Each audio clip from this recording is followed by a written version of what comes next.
Good morning, good afternoon, good evening, and good night, people.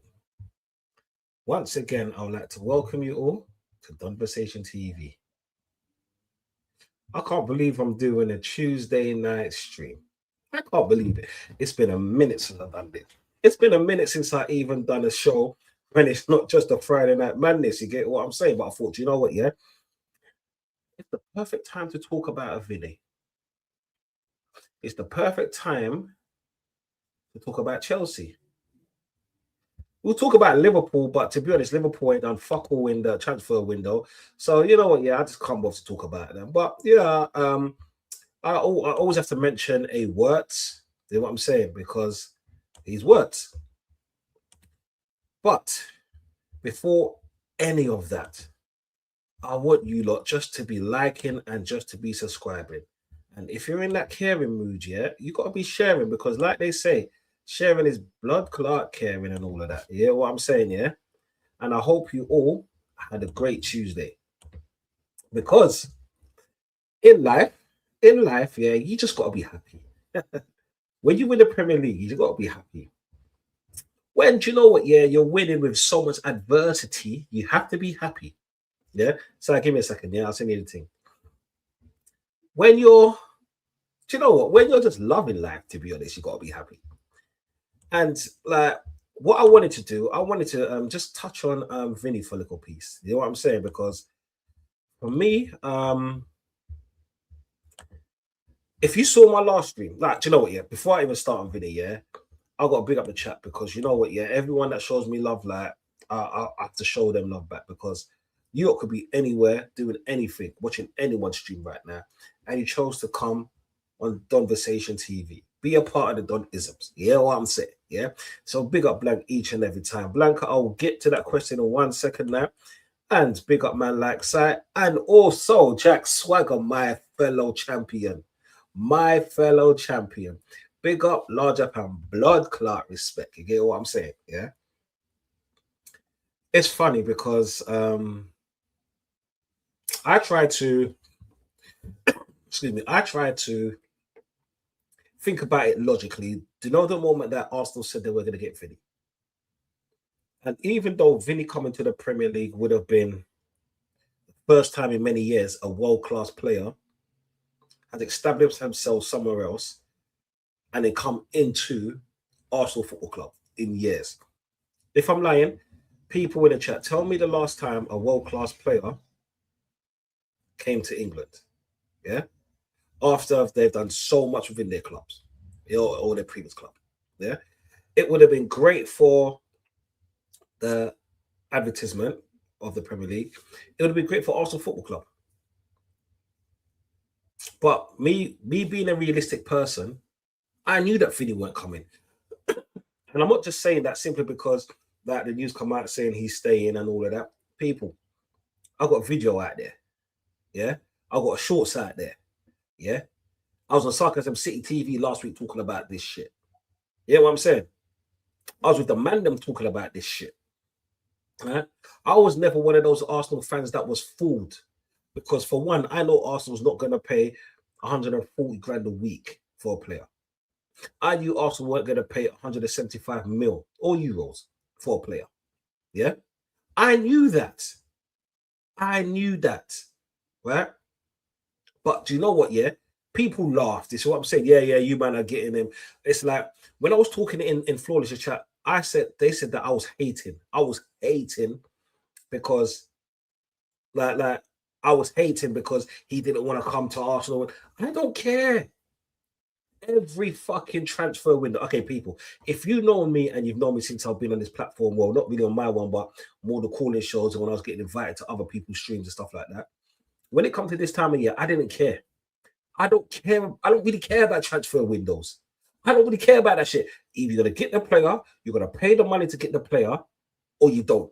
And if you get a player of that kind of standards, do you know what? If it works out, it works out. If it doesn't, do you know what? Yeah, it's going to be banter. Yeah, just like me bantering Sai about fucking what's his face, Wirtz, Squirts or Burts or Hurts or whatever the fuck his name is. Yeah, what I'm saying? Or Isak. Premier League ready Isak, yeah? People say that he was injured. No, he's playing style like he was injured. This is what I'm saying. Man looks malnutrition. Man needs to eat some food out here. You get me, yeah? That's what I was saying about, man, because of the price tag. Is it their fault? No. But heavy is the head that wears a crown. You come to the league or you come to a team with that kind of price tag, you're going to get cooked if it don't work out. Whether it's for that one season, he could cook next season. I'll still cook him. Well, I can't really cook him because he played hot, but you don't know what I mean. But well, anyway, with the whole VINI thing, yeah, man, I respect Jack Swagger, yeah, what I'm saying, like, with the whole VINI thing, right, it for me, it was more of boosting up your stocks. And I said that on stream, yeah. It's so ironic. All of this shit's coming out that I said already, you know what I'm saying, yeah? But I used to be this angry Arsenal fan. But yeah, I was backing Arteta on Friday Night Madness against Ozzy. Yeah, ironic, isn't it? I'm an Arsenal fan that wants Arsenal to do better. But a player like Vinny would have made Arsenal better. Let's take all the hype and all the bullshit out. Because the one thing that I've been calling for years is a left-sided winger. Yeah, a goal-scoring left-sided winger. On the other side, we got Saka. You know what I'm saying? Despite what people said, Saka's a fucking brilliant player. I even make laughs and joke and say, yeah, he's limping because you know what? Yeah, he's at my club. So do you know what, right? I want him to do better. But to be honest, like, he's been one of the best consistent players in the Premier League for years now. For years. He's consistent. And his numbers show it. But because he's playing for Arsenal, guess what? And he hasn't got the flair. He hasn't got the overstep. He hasn't got the, let's say, the electric Salah pace. The Mahrez cutting, Robin, banger. Yeah? But he's just like a standard player that does standard things. Sometimes you need that in a team. And I think he would have complemented a Vinny if we would have got him. Yeah? And to be honest, people, it would have been beautiful if we would have got Vinny. But that's not the way Arsenal works. You get what I'm saying? Arsenal aren't a team that buys like that. Yeah. How comes in modern day football it took Arsenal for so many years to buy a big player? And if you don't know who that big player was, it was Özil. It was Özil. It took us many years to buy an Özil. Yeah. So and then obviously Sanchez came afterwards. Then who is it? Aubameyang, not really Lacazette. Lacazette was that mid player. So why do they think that we're gonna spend 400 grand a week plus to get Vinny in there? Yeah, 400 plus a week, 175 mil. It was never gonna happen. It's not that we can't afford it because do you know what, right? And people, I'll get to your questions. I'll look through the chat and get to your questions. But manners and respect to each and everyone. For me and me only, I can only talk about me, yeah?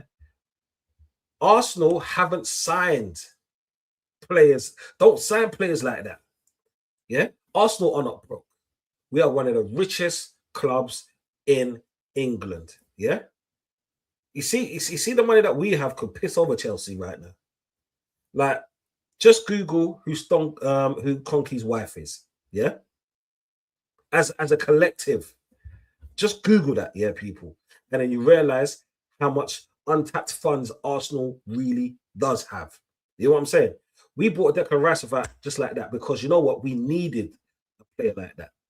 There's a difference between wanting a player and needing a player like that. Declan Rice has given us an added store. Should he have cost that much money? Do you know what? Yeah, I don't think many players at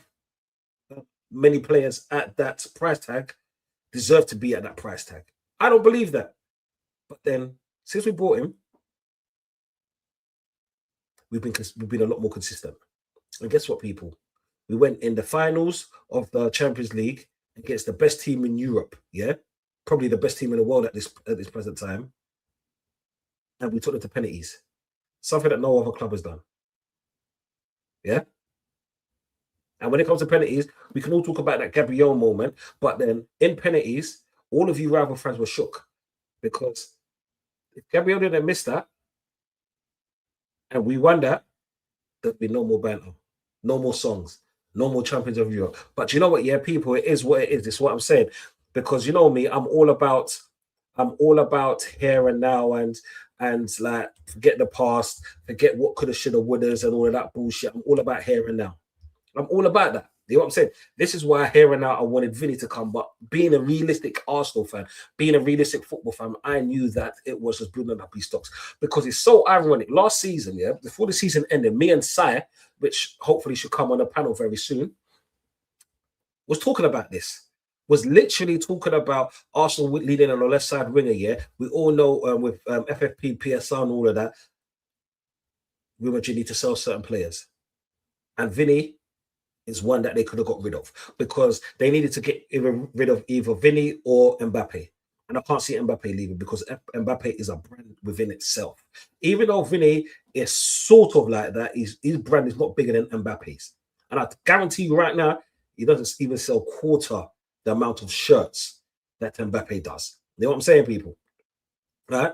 So we was talking about the possibilities of Arsenal buying him, yeah? Because like Arsenal is an attractive club. No matter if we were the banter club before the Premier League title. Can you see it on the shelf? Next to we done it the dog. Yeah. Even though we was the banter club before that, yeah, we could still attract players. You know what I'm saying? We could still attract names. You know what I'm saying? But now it's gone up a level. You know what I'm saying? Yeah. It's like this. For me and transfers, if the club is willing to pay for the money for the player, any player will go there. Any player will go there. Look at that shithole, the best looking shitter up the road. Yeah. Look at the players that they got. Look at where they finished. Oh yeah, they are taking Transfer League by storm. You fucking finished 17th or around there twice. You need to be spending 700 million to get out of that shithole. You get what I'm saying? And people are like, yeah, but look at them spending money. Look, yeah, people need to get off their fucking bullshit high horse and all the rest of it. You know what I'm saying? Yeah. And literally, yeah, see football for what it is. Football for what it is. Yeah. Look here, Prime says, what left winger do you think Arsenal will end up with? Do you know what? Yeah, the way Arsenal's going on, I don't even know. Because I know that Liverpool are going for Barcola. I don't even know because I know we got Zolis right now, but he's one for the future. Yeah, we paid a standard price for a standard player. Yeah, in 2026. Let's not sugarcoat it, people. Like 25 years ago, 40 mil for Azolis. Yeah, people would have looked at us and laughed. Just remember, yeah, Ferdinand was what was it? Ferdinand for Man United was the most expensive player near enough fucking 25 years ago, or just a bit over. Yeah, about 25 years ago when Man United bought it from Leeds. Yeah, I swear it costed like 30 mil or something like that. And look how long it took to break the record. And now records have been broken all the time. So when it comes to players, I don't know who's going to come to Arsenal. For one, that is not even my job. You know what I'm saying? Like, I don't give a shit. Right? What I give a shit about is when players are here. I could talk about players when they're here. If they're being linked, you know what? Yeah, it's always a good conversation or Donversation as it is to be like, you know what? Yeah, to chop it up with good people or the community in itself. But I'm never going to get excited. Like, for me, it's hard to get excited for a player that has not signed. The fact that he could sign is like, oh, but then you see with me, I'll weigh things up.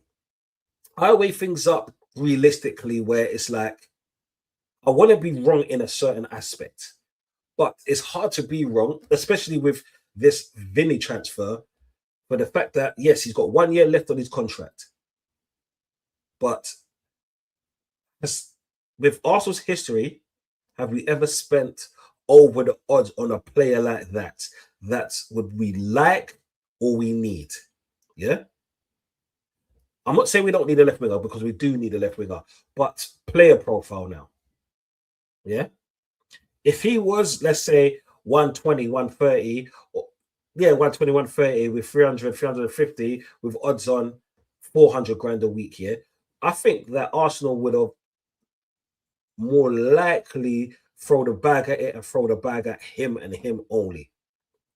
But the price Real Madrid are asking for added on to the fact that when I said 400 grand a week, that's minimum, yeah? Because let's just say if he's on 450 at Real Madrid and he gets odds on, he's getting close to 480.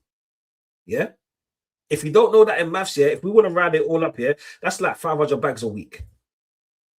It took Arsenal 25 years to break their record of Ozil. So what am I expecting from them? No, not 25. That's a bit of an exaggeration. My apologies, people. You know what I'm saying? I'm getting excited right now. Yeah. But then if we want to be realistic here, we have to we have to think about like looks like Liverpool are going to bid for Barcola. Do you know what? They can have Barcola. You know what I'm saying? Barcola, Gakpo, bro, shit on shit. You know what I'm saying? That's extra shit in the burger with cheese in the middle. You know what I'm saying? No lettuce, not even mayonnaise. Yeah, that thing dry like hell. But it is what it is. But big up everyone in the chat, man. Make sure you're liking, subscribing, and sharing. You know what I'm saying? People, you can ask me anything, not really fussed about it today. We're just going to be chopping it up. We're just going to be having some fun for a little piece because I thought, you know what, right? I need to start streaming in the weekdays. And I did promise that I'm going to be, just before the season starts and through the transfer window and stuff like that, I'll be coming on and we'll just be chatting pure wet. But it is what it is, yeah. So, manager respect to African King, Prime, Jack Swagger, Arctic, and all the rest of it. Make sure you're, like I said, make sure you're liking, subscribing, and smashing, and all of the rest of it. Yo, Blank says, ain't you man in on Bruno G? The signing makes a hell of a lot more sense than Vinny. You see, somebody with blood clot sense, yeah. And do you know the funny thing is, yeah, you see this youth here, yeah. He's always, when I'm on Sarcasm City TV, he's always trying to sell fucking Mount to everybody, like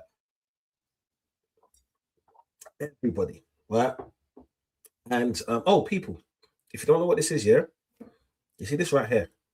This blood orange juice. Oh my, it bangs, it bangs, it bangs. It's got a little kick to it, like so. Cheers to everyone out there, yeah. But yeah, you see, Bruno makes a hell of a lot more sense than Vinny in so many different ways. Because Vinny is a luxury player that we don't really need. I'm not saying not want, because like I said, wanting and needing is something completely different. For the style of play that we're going to have, for the fact that we like to be solid in the middle and attack from defense first, it'll be perfect. Yeah. This one makes a hell of a lot more sense because for price tag as well, because what is it? I heard that we might go up to, what is it, 75 mil or something like that. I was reading somewhere like one of the things that I was reading, and I'm going to read it to you a little quick here. So just bear with me 1 second. I will put it on screen, but you know how YouTube is that sometimes it just goes mad. So I'm going to read it to you. Bruno Guimaraes is actively pursuing a move to Arsenal, but the transfer depends on Newcastle accepting a statutory offer, likely around 75 mil. You know what I'm saying? I would have said 70 mil, but 75 mil, I'll go no more than 80.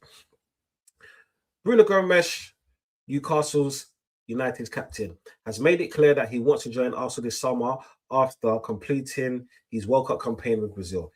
He has committed his desire directly to Newcastle, signaling a strong professional motive to move to the Premier League champions.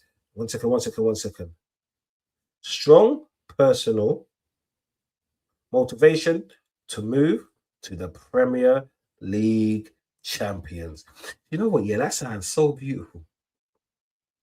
What was that? The Premier League champ? Oh, Jesus. Yeah. Arsenal have reportedly opened direct negotiations with Arsenal with an initial offer of around 60 million, which is below Newcastle's validation. Yeah, that's what I'm going to read from that, people. Yeah, that's what I'm going to read from that.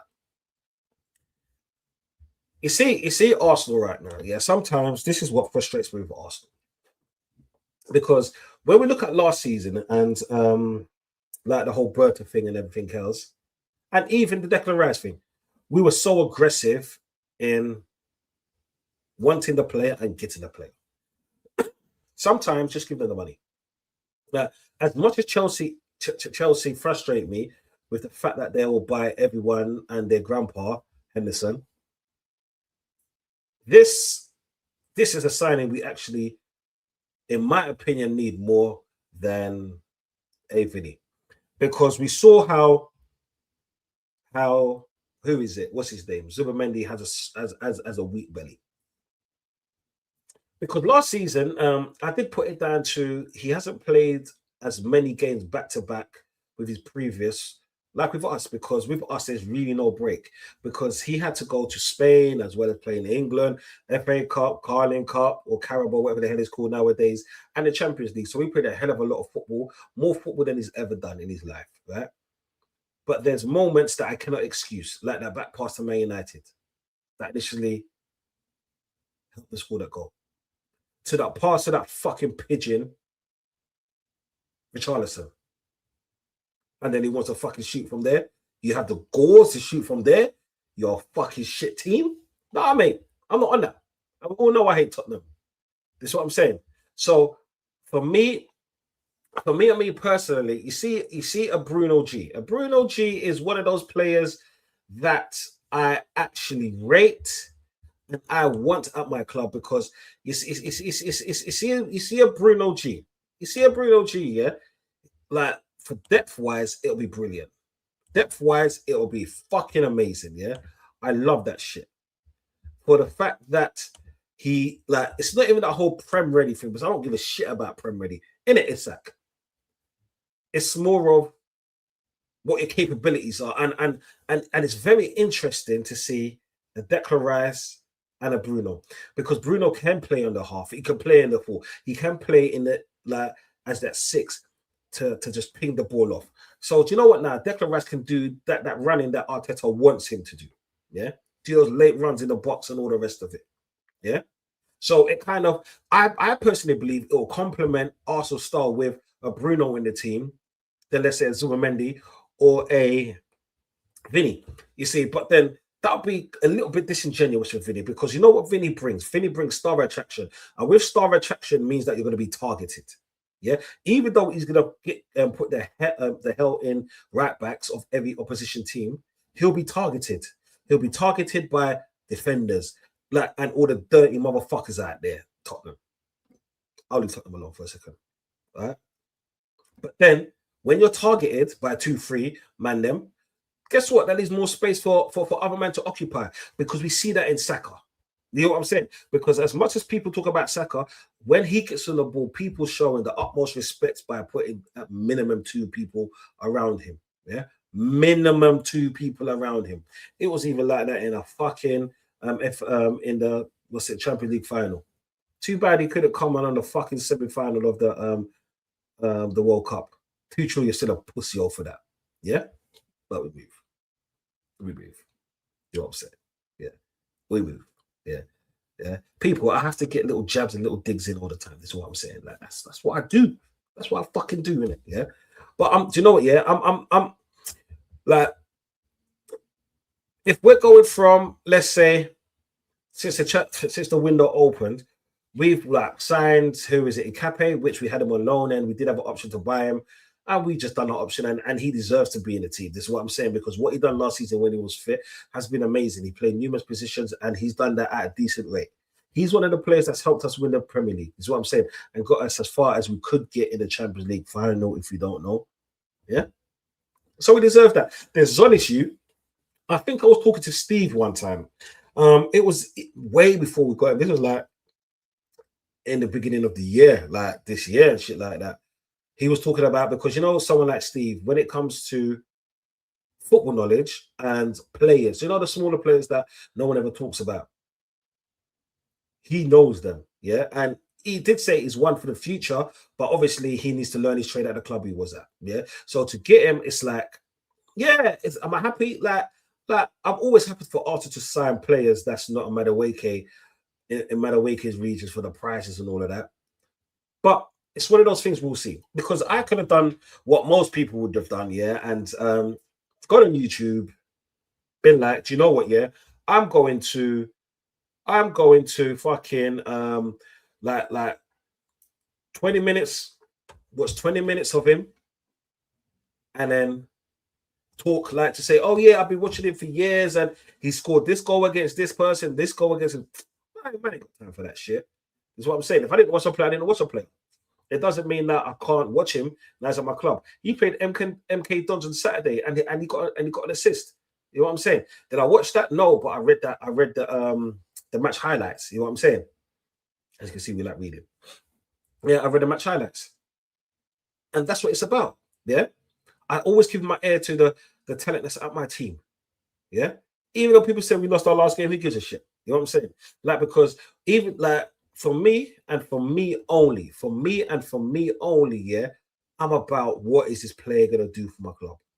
This is why you see when Madueke and all of that crashed. You know what? I do know what. I will get back to that Madueke thing, but I have the superstar joining me. He came all the way from his private jet, yeah, to come and speak to little old Don C, yeah, to grace me with his presence. You know what I'm saying? I don't know what part of the world he was in, but it said, Don C, I was landing the thing, and I'll be with you in a bit. This is what I'm saying. Big up, man, like Sam. We say, my G. And the stupidness from Don C, absolutely stupidness. First of all, hope all good, and Yeah. hope you enjoyed your anniversary. Uh, Yeah. you hope all good to your family also, hope all good. And by the way, chat the like button upside. Fuck you, flawless for this. Fuck you, flawless. For all the superstar bullshit. Fuck you for this. So, hold that. Yeah, do you know? All Yeah, good? thank you. Yeah, oh, good, man. Thank you, man. Yeah, I had a nice anniversary, man. Me and the wife, we just, Good to know. Good to know. went out, had dinner, and done husband and wife things, and yeah, it's been like happy, but yeah, and yeah, I'm with you on that. Fuck you, Floyd. Like Flawless is the one that the reason why all of this happens. Yeah, my name is Don C. If you don't know me, yeah, but the reason why I got Donald Charles Jr. is because on Friday Night Madness I have to change my name, but because the man them, not all the man them was there, I couldn't change my name, so I'm doing a double term like Donald Trump has. This is what I'm saying. I'm just a junior. People say we look alike. You know what I'm saying? You never know. We do. We dance the same. Yeah, it's what it is. What are you saying, Si? You good, yeah? All good, bro. All good. All good. That's I'm good, in man. India, but I'm not. I'm in India. That's it. Oh, you flew back to India? Fucking hell, bro. Yeah. Oh, You know what I'm bro. saying? People, See, you know, he's on his see private the jet, guy. blood. He was on his No, no, no. like. I'm in India. Like last 10 days, I'm in India. I came. I'm in India. All good. Oh, so you just got back to India in the last 10 days? Hey, people, are you hearing this? Like, where the fuck? Hey, where was you No, no, coming no. You from can on move your? on. No, no. We can move on. See, we all know business things. Business is business. Work Yeah, is yeah, work. yeah. You see, people, yeah. He's trying to play it down, bro. This is what I'm saying. You see his picture on STSM, yeah. You might see a little a jet plane. Is what I'm saying, like, but man, it's There a is no jet. We can move on. There is no jet. Ah, no, but big up Sai each and every time, man. yeah. He's real to it. Is what I'm saying, yeah. So Sai, like, like this is more from the conversation that we was having the other day. And apologies, last time we streamed, like StreamYard was moving mad big. Yeah, fine, Yeah, fine. I see. I am about to go out, brother. I'm about to go out. The yeah, streamer is broken. yeah, yeah. All good. It is. But it's minor, man. So yeah, like Vinny, they said Vinny's coming to Arsenal. They said, yeah. Did you even believe it? See, I am 98% sure Vin is not coming. Hmm. Sorry, not coming to Arsenal. I'm 98% sure he's not leaving. Yeah. Because for me, the only 2% chance is, you Hmm. know what, Arsenal has to like make it. See, nobody thought they will sign Ozil. At that time, they signed. Nobody signed Ozil. Right? Nobody thought Hmm. Arsenal signing Ozil. Hmm. They can do mad. I thought they can 2%. I thought they can do madness, Hmm. but I never thought, oh bro, with the signing, no, no, I never thought he's leaving. I know he Hmm. will sign it, bro. Why do you leave Real Madrid? Come on, in Hmm. this position, why do you leave Real Madrid though? And by the way, Real Madrid are not stupid enough to sell Vinicius Junior right now because they don't have any left wingers. Yeah. They signed right winger Diamante. They don't have any left wingers. For me, Arsenal fans are celebrated, danced, this and this and this. When he's coming to Emirates, Hmm. they're talking about numbers, this and this, where Hmm. we place, shut sales, all this bullshit. I said, bro, chill down. Nothing is happening yet. This Hmm. all paper talk.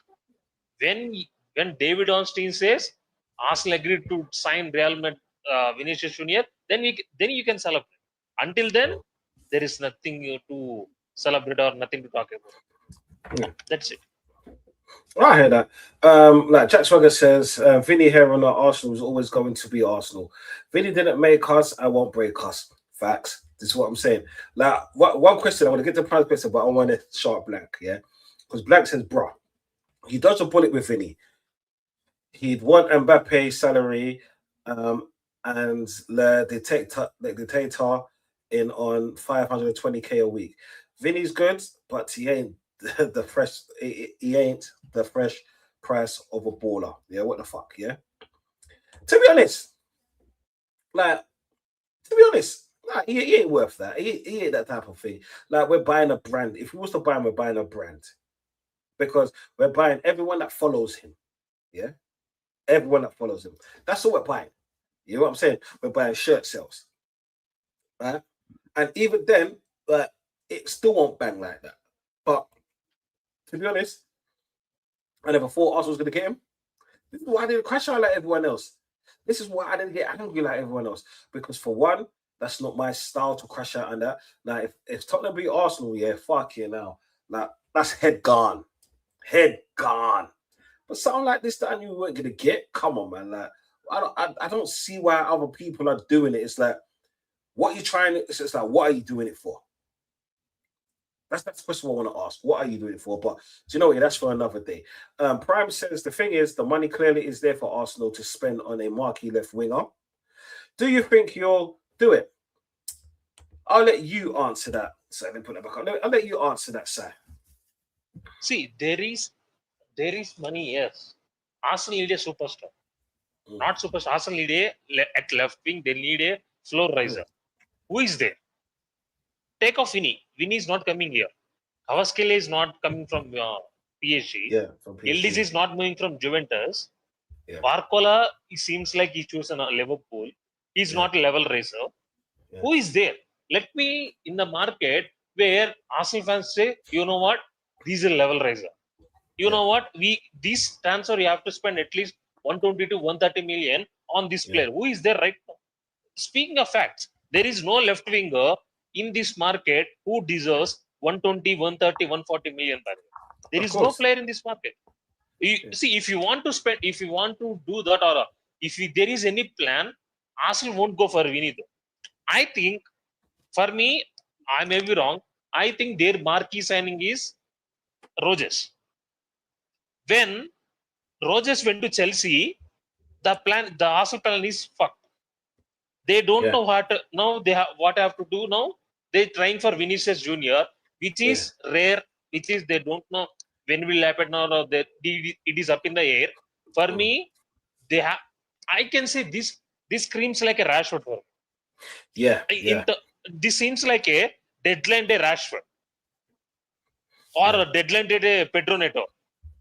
That like that. This seems like that for me. For me, this is a prime situation where Arsenal won the league.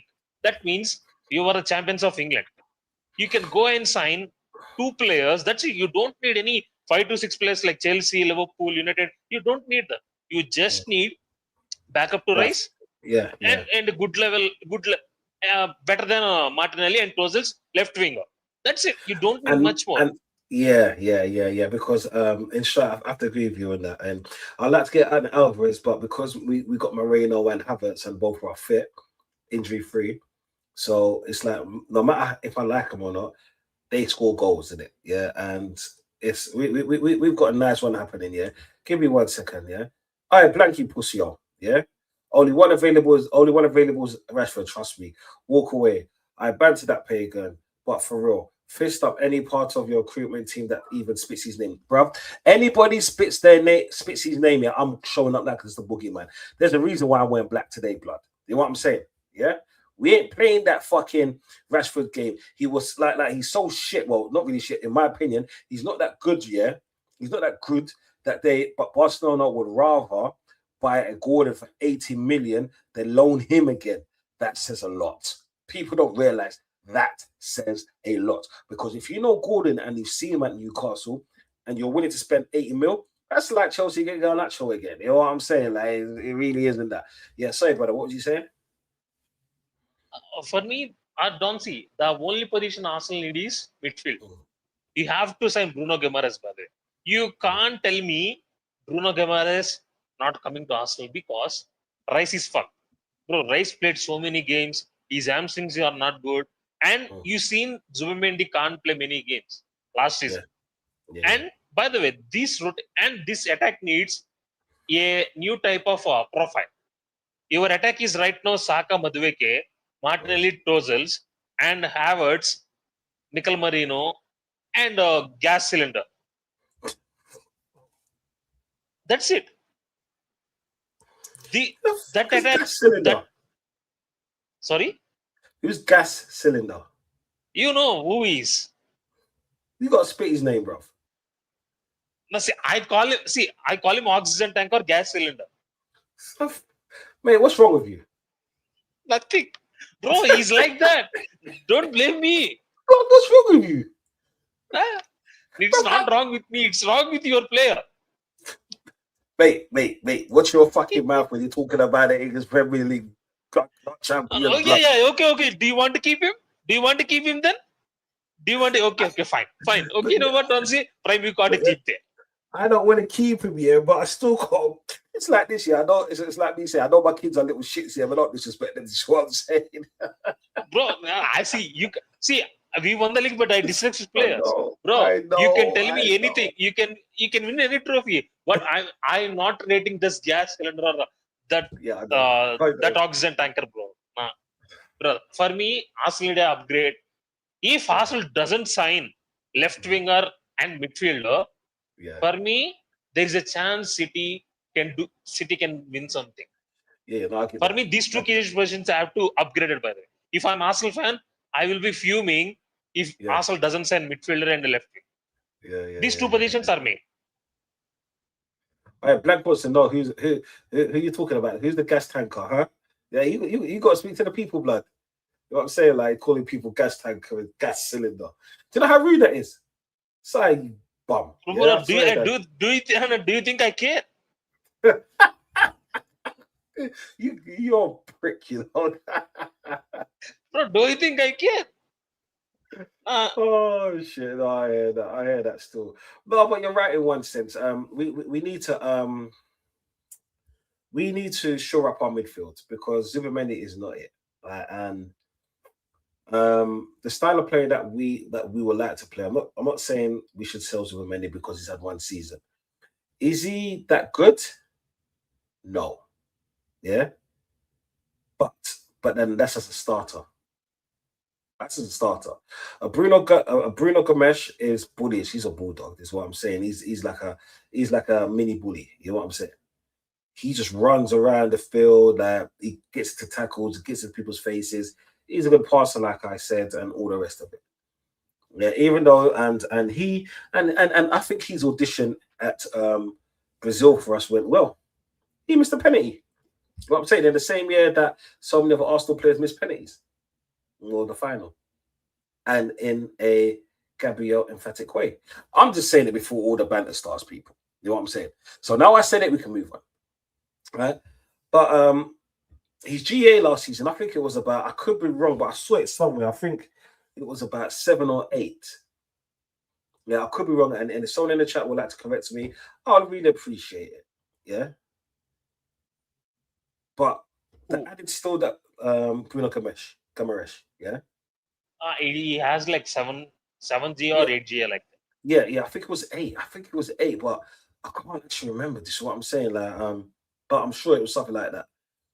And to be honest, that's like a player that could do that in Newcastle. And don't get me wrong, I understand. No. To be honest, last season that's great from Newcastle because Newcastle was shit.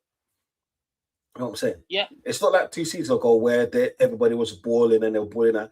To get 8 goals in that midfield, where most of the midfield was injured throughout and they didn't look that great, yeah, stood out from everyone else. And that's why we should get him, because he stood out from everyone else. Because we all know that that best looking toilet up the road got Tonali. You know what I'm saying? And yeah, do you know, he's a decent player because I rated him at Newcastle. Unfortunately, he's gone to the shitter. So am I still gonna rate him? Hell no. I'm a hater. It's what it is. Get over it. I fucking hate Tottenham. Yeah. Get me? But I think we've got the best of it, best at the trio. Because Joe Linton is aggressive, but that's all he is. He's aggressive. Yeah. he will like Newcastle. I think is the be all end all for the teams that he can go to of that stature. Anything else, he'll be in and around that kind of. Do you know that kind of those kind of teams? You know, like say the Newcastles, the Villas, the Everton, and there's no disrespect to them because I actually like Villa. Yeah, I'm not really a fan of Everton, but for Sai, I love Everton. You know what I'm saying? But he'll never actually take that step up, in my opinion. I could be wrong. And guess what? We've got something that Man United has got as well. We've got Bruno on our team, or hopefully, God's willing. We've 70. What is it? 75 mil. So they said, but I'm thinking more 80 mil. Right. So it's going to be a nice transfer if it does happen, but we still need a left winger because I do not want to go in this Ras Clark season with Stinkinelli up front or on the left wing. I have people. Yeah. I've never been one of those dudes that was a Martinelli fan. You see, when he's had that little 12 months of hype here, or like 14 months of hype, you never saw me on that shit. Because I was like, yeah, it's decent, but a lot of his shots look like miss hits. Just like lucky in it. And we all see it last season for him to score one goal. Yeah, cool. The one goal helped us win the Premier League. I get that. But I do not want him to go into the season. I do not. Okay, people. I do not want to go with Martinelli in the season with our only left winger option. Yeah, I hear we got Solis. Yeah, I hear that, but that means Martinelli will start. Yeah, do not piss me off before the league even starts. You know what I'm saying? We got a few more weeks to go. Go and do your thing, Arsenal. Is what I'm saying. Do your thing. We got a few weeks left. Scouts, stop looking at these easy fucking ballers to buy. Yeah, stop looking out for the dreams, because just remember, dreams are also nightmares as well. Because a nightmare is a dream if you don't realize it. Yeah, and I don't want Martinelli to be the only left wing in my team and become a nightmare because he pisses me off at the best of times. Stop going after these Vinnies that you know we're not going to get because the PR thing. Try it one day, yeah. Scouts, just do your job. Stop trying to do the easy thing. Oh, yeah, do you know what? Yeah, let's just get the best player from this team, play over the odds, yeah, so now we can't build on the team. You see, Si, one thing I don't want to do is for us to consistently be spending money on these players season after season and then end up in your position where there's no replacement. Our position is no. Our position is different. Arsenal position is different. I can explain that. Okay. No. Give me a second. Let me explain why I said that. Yeah. The reason why I said your position is because if we're always spending money, there's going to come to a point where we've got a cap to what we have to spend. Like let's just say a 150 or let's say a 200 mil per season. And then what happens is we let our young players, they're starting to get old now. We can't replace them with standards. This is what I'm saying. So it's like we're rebuilding again. Because I understand the whole Salah thing. You know what I'm saying? Yeah? Where it's like you knew Salah was leaving or coming to the end of his career like 2 seasons ago. Bring someone in to replace him. You know what I'm saying? And if we keep spending big, when that time comes, we can't buy that informed baller. We can't go after that marquee signing to replace a signing that we have already. Do you understand that, sir? Okay, you telling me that Arsenal has to be proactive rather than reactive. Yeah, very proactive. Very proactive. For me, Arsenal got already every base covered with young players. I think the next player we have to upgrade. I think if you get Bruno Guimaraes, 1 year, 2 years will work.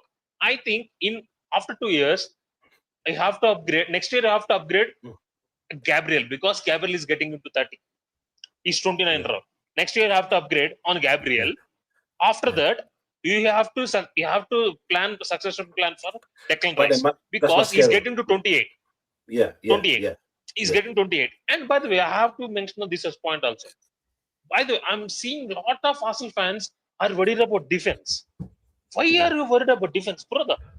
Bro, fuck us. You got Saliba. Saliba is injured. I can understand that. You got Gabriel. You got Mascara. You got Nkapie. You got Tim. Calafiori. You got Ben White. I don't want to see him there. I don't want to see Calafiori there. No, that's what. I know the answer. I'm just saying You got so many players, 7 to 8 defenders right now. See, take off Timber and Saliba, you got players there.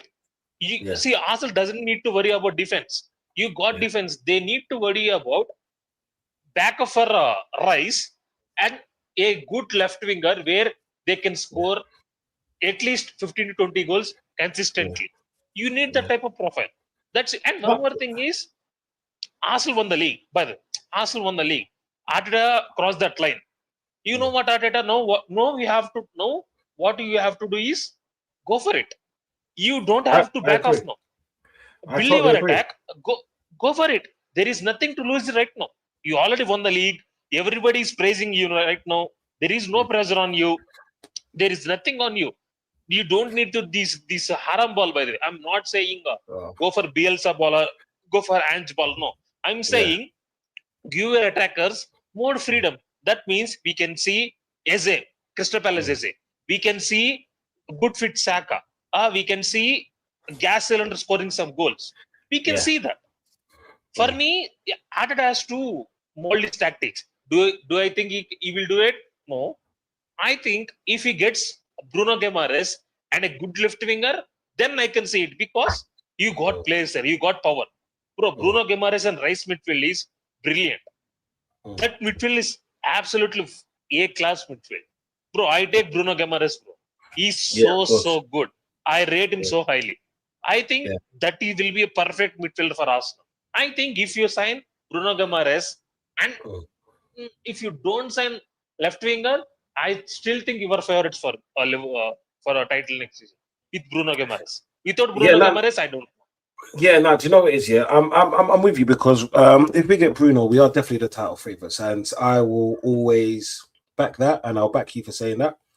But the reason why I said we need a left-sided winger is because the one thing that we've been missing in so many years to get over the at least Champions League hurdle is that left side.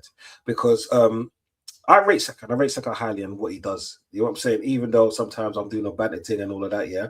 But he's been an amazing servant for Arsenal since he's been in the team.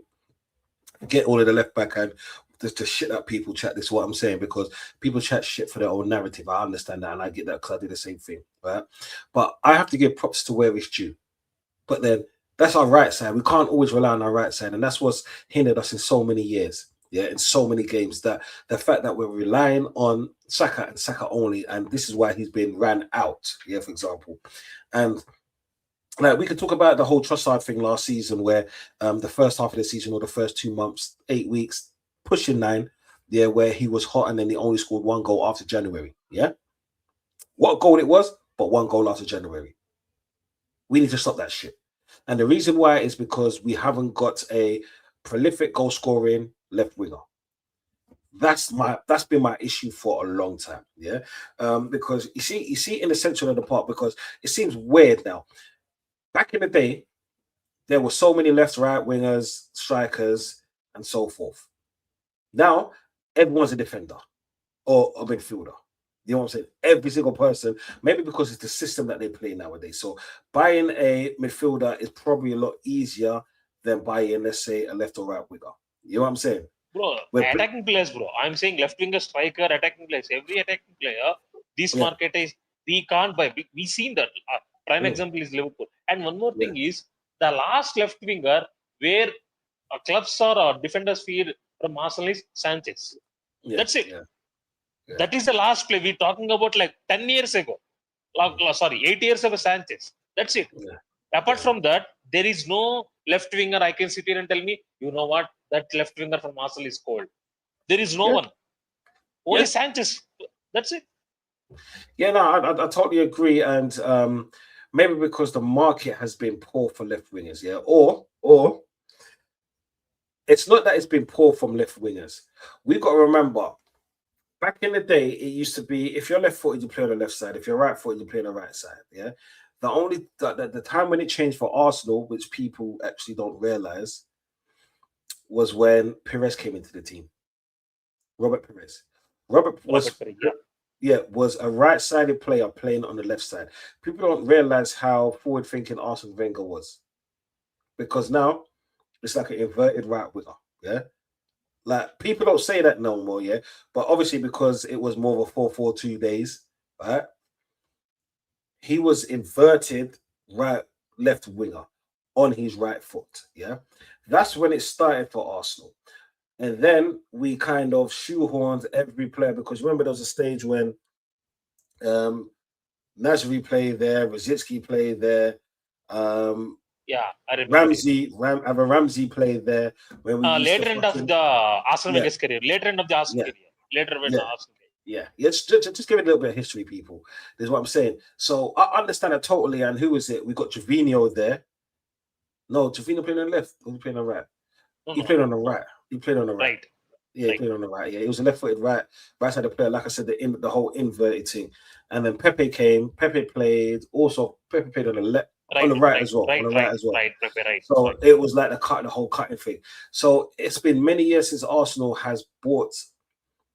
When I say not even world class, because that word is used too loosely nowadays, for my opinion. So I'm going to say a decent baller on the left. It's been many years since we bought a consistent baller to play on the left wing. Yeah. And that right there has caused us so many problems. Because when there's no ideas, you look for the other, like it's like if we were to switch the ball from Saka to the left, you're telling me I'm going to pass the ball to Martinelli to do what? And the thing is, yeah, I'm not saying he's a crap player like that, but he's not the level that we need consistently. Or even if we're going to keep him, buy someone at that level, yeah, at that level, so he could be like, that's what I need to aspire to, yeah? Because it's like this, yeah, people. The only reason why Saka, in my opinion, is so good, because he was never spoken about like that. He always played with ballers that were 100 times better than him. Now look where he is. He doesn't have any. And look where the rest are. Yeah. No, I'm talking about through his career. Through his career. Yeah, he doesn't have that type of level players though. Yeah. If you take an example, Liverpool, right? Liverpool have got Salah. That means he got partner with Mane, left wing. Liverpool, they got Firmino. In the midfield, we got Shaqiri, we got Wijnaldum, we got Anderson. That means you don't have that type of profiles, that type of high-level players, because Domsey, when we are on the top, when we play full throttle football, we absolutely drenched Arsenal every fucking time. Mane and Salah, every fucking time they will eat it, brother. Emirates or Anfield, every fucking time. That's like 4 to 5 years back. No, 4 years back. I don't care. Why? You just pissed me off. No. Sorry, I'm not picking like that. I'm just saying that, bro, Saka is a very, very fucking good player. Last 2 seasons, he got injuries. Hamstring is not good. That means at least we have to support brother. That means you don't have any X factor apart from Saka. Give some support to Saka. That means if you bring a superstar or if you bring a X factor to left side, that means teams has to worry about both sides, left and right. You can't sit camp on Saka and leave left wing wide open. You can't do that. That means goals will come from there. And that means if you have 2 left wingers and right wingers good position, that means your midfield will get more ball. That means Bruno Guimaraes or Rice can score goals. For me, if Arsenal doesn't sign left winger, that will be their biggest mistake. Because, see, we've seen champions won that league and they rest their laurels and don't spend and don't win the title for next 5 to 6 years. We've seen that. That happened before. For me, if 22. This is the perfect...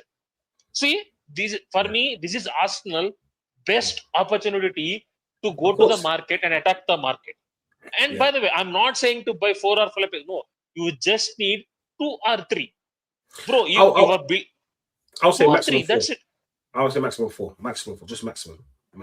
Maximum means you need a left winger, you need a midfielder, you need that's it though. Left winger, midfielder, right? I would say get a right back or left striker and a wing back, a fullback. Let's say a fullback. The reason why I said fullback is because I don't actually understand what the hell's going on with Timber. I don't hear no news about him, whether he's recovered. Timber is injured. No, what I'm talking about is that what injury has he got? I still don't know. That's what I'm saying. Yeah, no, but they didn't tell us what level it was because he's only supposed to be out for 2 weeks. 2 weeks was the rest of the season, and then he was supposed to come back at Wait, the final. No, he won't come back for start of the season. No. I'm talking about last season. He was meant to come back for the PSG game, but he was still injured. Yeah, and they didn't. I'm asking. He won't be back for this August first week game. He won't be back. No, he won't. He'll probably back September, mid of September. That is a big injury. Yeah, and the thing is, and we'll get onto the fixtures in a bit, but it's a massive injury, yeah. So we need someone to play there, and then it looks like we're keeping Rice as well White, because White, there's no news coming in or out whether he should be in or out. So, is he a good deputy? Yeah, he is, because he's a baller that he needs games. The more he plays there, the better he gets. This is what I'm saying. I don't care about this link up with Saka that people were talking about last season and a few years ago and all of that. That means nothing to me, because Saka's that baller that he can play with any player. He doesn't give a shit if a player wants to go on the outside. You know what he's going to do? He's going to try jinky or pass the ball in, cross the ball in, or go outside on his left and then shoot. We've seen it. We've seen it do it so many times. Like, it's just one of those things where most of the time we can't stop. You know what I mean? But like when it comes to buying players, I think if we got 4, I'll be content with 4. And when I say 4, it doesn't always have to mean 4 starters. I'm talking about 2 starters, and 1 potential, and 1 to bring off the bench. This is what I'm saying. So we're solidifying our team for what it is, and we're showing a statement of intent, and we're also thinking of the future as well. Yeah. So we're kind of hitting all boxes and killing 2 birds with 1 stone. That's what I want to see. You know what I'm saying? Whether Arsenal do it or not, I'm not in the boardroom. I'm just out here chatting my shit just like most other people. This is what I'm saying. Some people's things stick, some people's don't. You get me? But then that's what I would like to see. You know what I'm saying, fam? Yeah. For me, I don't understand why Jesus is still there. Why Jesus is there? And by the way, why can't you sell Martinelli, bro? Every fucking player is going for 40 or 50. Brother, these fuckers, Chelsea sold Garnacho for 40 million. Why can't you sell Martinelli? Why can't you sell Jesus? Because they're on the big wages. They're stupid wages. That's it. And by the way, don't see, I'm telling you, if Rashford goes there, you have to buy shirt. Don Rashford. What? You have to buy. What? I'm telling you, there is a chance Rashford will be left winger for Arsenal. I'm just saying it. He's going to Aston Villa, yeah? That's the only club starting with A that is going to, yeah? No. Rashford's not going to Villa. They already have their left winger. Their striker. Left winger, Garnacho, your favorite player. They're signing Jackson as their striker on deadline day. See? Yeah. Okay, people. I don't agree with Sai, by the way. You're not getting Rashford. I don't agree with Sai. Thank you. I'm not getting Rashford. No. I'm not getting Garnacho. Why are you? I'm not getting none of them. I'll be real. I don't know what the fuck. Like, Arsenal, you've got the big money, bro, to splash on the marquee. I don't know what's going on, but yeah, because I even said at Mud Brothers. I even said at Mud Brothers yesterday. I know Vinny's not going to Arsenal. He's going to stay. But if it happens, do we take Arsenal seriously? Because I think Vinny could be the guy to win you guys a Champions League. But he's staying in the country. Yeah. But the thing is, we all know, like I said earlier in the stream, right? We all know that Arsenal will never pay. I would never say never. Yeah. If history has taught me one thing about Arsenal is that we're very selective to the players that we want in those brackets. Simply because, like I said before, Rice was a player that Arsenal wanted, not liked, would have liked to have, wanted to have. So they went in aggressive. You bid, I bid. It was like an auction. You bid, I bid, and we outbidded them. You know what I'm saying? That's what it was. Yeah. Forget if a player wants to come to us. I'll tell you this straight up and down. Yeah. Do you remember when the whole Rodgers signing, and then people said, "Oh yeah, Rodgers wanted to go to Chelsea because Chelsea because he made a statement insinuating that he chose Chelsea." No, Chelsea put up the money for one. And the reason why I can say that, and that's not the bullshit, just look at Aubameyang. Do you remember that, people? Because But Aubameyang wanted to go there. No hard feelings. No harsh feelings, Arsenal fans. Okay, yeah, it's because they were willing to pay him what he wanted, and the club what they wanted in cash. Money, money, money, money, money. What you say, Prime, anyway? I'm good. I'm a week Garnacho free. You know, it's like it's amazing, bro. It's amazing. Listen. I don't know. It's like when you've had a rash for so long and it's finally gone. You know, bro, go clinic. Yeah, I've never had those. I've never had those sort of diseases. I don't know, but it's like I'm walking around now with a bigger chest. People are complimenting me now. I'm smiling more. You know, I love it. I love it. I'm free. You're an idiot. I'm free. It's like, yeah. Next is Chalaba, but he'll be gone this window. Oh man, don't talk about Black like that, man. What's wrong? No, don't say we. I have to listen, say. I've said worse towards that black man, so yeah. But I respect the channel. Bro, I'm telling this is dream transfer window for a prime and all Chelsea fans, brother. Not incomings, outgoings. In terms of outgoings, there is dream. They saying Garnacho leaving. Yeah.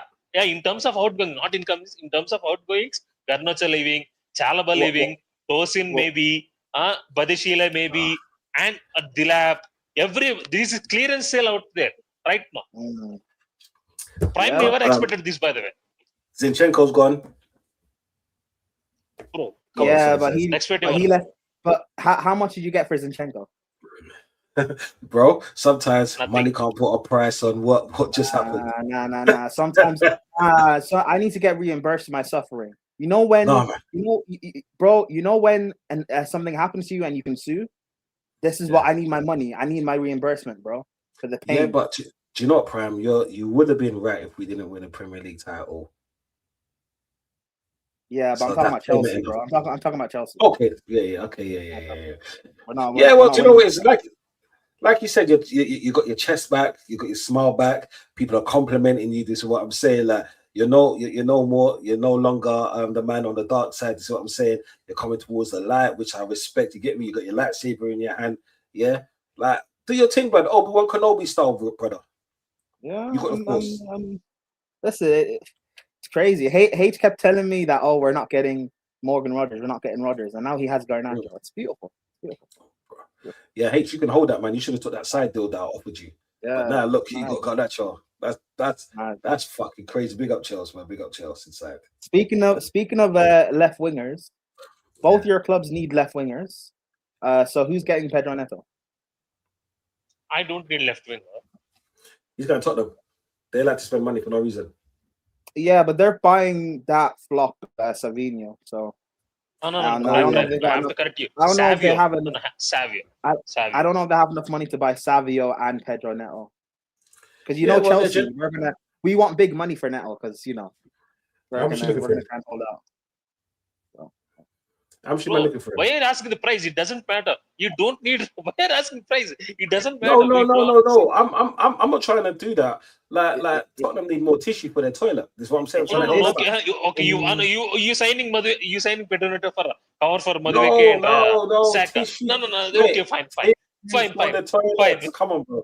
Tissue for the toilet, and I'm not talking about complexion. I'm just saying because it's ironic that's that. Yeah, and Tottenham are the shit. You know what I'm saying? No. You have to understand. No. Don't see. He wants to go to the bigger club. That means you always say, right? Spurs is a bigger club. You know what? Yeah. No. Okay. In a lot of people's opinion, he's already in London. He's good for right. He knows already some players there. It is good. Okay. In a lot of people's opinion, right? Liverpool need a left winger, and Pedro Neto wants to go to the biggest club in England. We don't need left winger. That's we have three. Most fucking trophies. You know what I'm saying? Have three. So, you know what, Sorry, we have 4 left wingers. Bro, 5 is like 5. I got 5 on it. You know what I'm saying? Like, and by the way, number 5 out here. No. And by the way, we don't have money. We are spending Barcola 150. We don't have money. Wait, Sai, you said you have 5 left wingers. How many right wingers do you have? Right, exactly. That shut you up, yeah? 2. We have 2. Yeah, but the 11 shirt is free right now. Pedro Neto 11. I can see it. Nah. I'm with you, Prem. I'm with you, Prem. I No, wish you did. we see. People in the chat. Neto to Liverpool. Let's make that go viral. And so, I mean, Neto to Liverpool. No. Don't see. People the biggest club in people England. no. Don't see. People already trying in the X there, Twitter. People are trying to hype up this. Luis is selling. Everybody, my Chelsea fans are saying, bro, we take him. I'm 100% sure he's not happening. Okay, look, it's like this. Yeah, I'm with Latimus right now. That's what I'm saying. Yeah, I'm about the heritage, because Chelsea has so much heritage in Europe, and you know who else has got heritage in Europe? You, man, you get me. So he's gonna go from one heritage club to another. You know what I'm saying? So you might okay, don't see. No, your pitch is good. Chelsea has heritage, right? European heritage. That means you don't have a European heritage. You need that experience how to win. That means Pedro Neto suits you. No, that's why we took Havertz. That's what I'm saying. We took one for the team by getting Havertz. Is what I'm saying. No. And by the way, we took our team. Is what I'm saying. No. We've taken our shit. To be fair, Donci is right because they got Havertz. Havertz scored in the Champions League final for them, and they still lost. So at least Havertz did his job. He tried. Yeah. That's what I'm saying. So we've got that. Fine. See. Every season, Chelsea and Arsenal do their business. This is the right time to do the business again. Okay, fine. No. You know what? That's Sai's right. So banter aside, do we actually think what Chelsea player are you guys going to sign from us, or do you think it ends this? We're not gonna. No, we're not gonna get any Chelsea players this season. I guarantee you, 100%. Remember me saying that last season, and I said that last season before all of this money, before we won the league or whatever it was when he tried to sell me Garnacho. I said we are not signing any Chelsea players this season. You know what I'm saying? Yeah. And I've been quite positive and quite right about a lot of things this season. Just saying, I mean, even though so all this positivity you have about Arsenal right now, if you sign a Chelsea player, you'll crash out. Depending on what player it is. Because you're linked to Enzo Fernandez, you guys are linked to Hato. No, I do not want that racist piece of shit out of my club. Yeah. I'll tell you that straight up and down. I do not want him at my club because the abuse I will be giving him, I'll be going to the Emirates and getting kicked out. And I don't give a shit. To be fair, I need to see what Skelly does to Enzo. So I need that. By the way, Prime. Training's going to be mad. By the way. No. Prime. Saliba is injured, right? Tosin will be a good cover. We got Mascara. Now, Mascara's better than Tosin. Chelsea, go fuck yourself as well. Proper fraud. 94. I'm just saying. Saliba is injured. It's crazy Arsenal. It's crazy how Arsenal don't want a world-class center back in Chalobah from Chelsea. It's crazy. Yeah, well, we got Blacker, so we're good. We're good. We're good at that Arsenal stuff. Yeah, we're good. We're good. Yeah, but has Blacker ever held trophies for Chelsea? Yeah. For who? For Chelsea? Yeah. No, it's okay, bro. No, we're good. If do you know what it is? If you're so intent on giving us a player this season, just run us Caicedo. You can have Palmer back up for Saka. Not Palmer. No. Do you know what it is? Do you know what it is? We don't need no Clarks in there. That's what I'm saying. We got dancers already. We're proper rhythm. I'm good. So you don't want between the lines. Prime. You have to understand. He wants his captain to stay. That means he's expecting his captain to win another league next season. He's ready to say, he's saying that. Martin Odegaard 2.0. Premier League is not ready. He said that. Tons is saying that he's not ready. He wants Odegaard to stay there and cook again. Look, right. That's why I'm saying don't want Palmer. Look, it's just that I haven't rated Palmer because I said that me and Prime have had this conversation a lot, where early I said I didn't rate Palmer, and that's simple. And when people try to tell me that, he's injured, or I'm like, I just don't rate him like that. You know what I'm saying? Is he good for what he does? He's decent, and that's it. But still, you will take him. Still, you take him. I wouldn't. I said in Palmer's second season, I said early that this guy doesn't look good because he got GA. Everyone ignored it. Second half of the season, he was injured. He came back from his injury. Remember, I said at Mud Brothers, once Jackson and Palmer come back, we'll start scoring goals again. They both came back. We still weren't scoring goals, and that's when I realized this guy is just, he's off. Then last season, he was even worse, and people blamed injuries. I'm like, no, this guy's just not it. He's just not. Listen, we'll see. Maybe Alonso turns it around, but as of right now, it's just one season you've had, bro. It's just one season he's had, and bro, Harry Kane had to have 3 back-to-back elite seasons for people to respect it. Saka needed 3 back-to-back for people to respect it. But for Palmer, we have to, people say give him time. Nah, but we know why. We know why. Palmer gets one more year. Palmer gets one more year. Like people like with that. Next with season that, is big season for Palmer. Next season. Yes. Big season. Well, yes. Yeah, but we all know why that is. Is what I'm saying. Why they even try to compare him to Saka or even what's his name, that you Foden at City. Like we all know why. You hear me? Like but it's not one's even be that. consistent. It's not even that because Harry Kane at Spurs, like, it's not even like a comparison thing or a big club thing because Kane had to perform for 3 years before people stopped saying he was a one season wonder. So do you know what? Yeah, with Harry Kane, that's more the hate for Tottenham that people have in there because they don't respect Tottenham for being in that position or being classed as one of their league clubs in England, just because they were around that bad smell. If you know what I mean. I was gonna say something mad, but I can't do it myself. Well, I get that from Arsenal fans. So I'm talking about everyone else though. Okay. Not everyone hates. I mean, Chelsea fans, sure, but not everyone hates Spurs like Arsenal fans or like London clubs do. Liverpool don't hate Spurs, United don't, City don't, and people still weren't giving Kane his respect until he was doing it for 3 seasons. Man City does. They hate Spurs. Yeah, but that's because Spurs will beat them and they'll still win the league. So does it really matter? True. Yeah, that's true. That's true. Oh, fuck Spurs anyway, man. That's what I'm saying. We're spending too much time and air on them. Like, they ain't me. Like, I can feel the Arsenal, they get thick. What do you mean, man? Like, why fuck Arsenal, bruv? Like, it's not my fault that I like Everton and I think Everton are the true Liverpudlians and you lot are just you can say anything. I'm just expecting European champions. That's yeah, I respect European champions and fucking Everton's done it as well. Everton's won in Europe, so I'm respecting them, blood. No, wait. Spurs won. You can sing everything. I don't deserve about 2 bastards. Yeah, but then do you know what it is? Like, you got to respect my cup winners' cup, blood. Is what I'm saying. European heritage, motherfucker.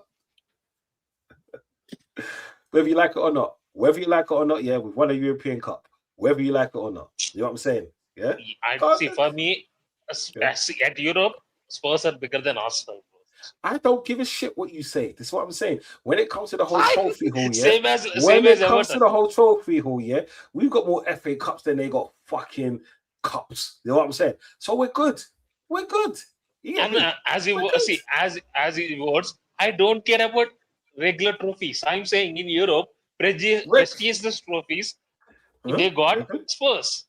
Okay, we've got more fucking Prem titles or fucking League One titles. That's why I said, don't see. That's why I said European. See, there are European champions. That's why I said European champions. I never said. When it comes to Europe, we're sitting at the table. You know what I'm saying?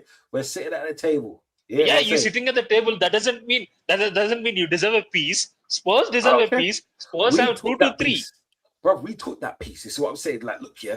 You take the piece. No. We have pieces in England. We have pieces in home country, but not in Europe, though. Say, calm down. Size speaking Europeanese. Europeanese. It's okay. You know what I'm saying? Listen, you can speak Europeanese. All I'm saying is cup winners, cup ole ole. So go, Prime. You know, I'm not even going to blame Amram. Bruno Fernandes, if you didn't give away that ball, Spurs wouldn't have scored. This is on you, bro. Because listen, Spurs are irrelevant in my life. So the only reason now we still talk about them is because of that Europa League win. So Bruno, if we had just controlled the ball properly, Spurs probably wouldn't have scored. It would have went into penalties, and United probably would have won. But wasn't it an own goal? Plus, it's an own goal, but they just took it because they're fucking Spurs. No. It was Brendan Johnson scored the goal. All right, Jez, fuck you. Yeah, Spurs almost got relegated. Don't talk to me about Spurs. How many Spurs players were in the World Cup? I mean, Romero played in the final. Technically no, because he wasn't signed to Spurs at that point. Pedro Porro, yes. Romero left. Romero is there, still there. Romero is still Is he there. still there? Oh shit! I thought he left, you know. By the way, Prime, I have to ask you: will you take Romero?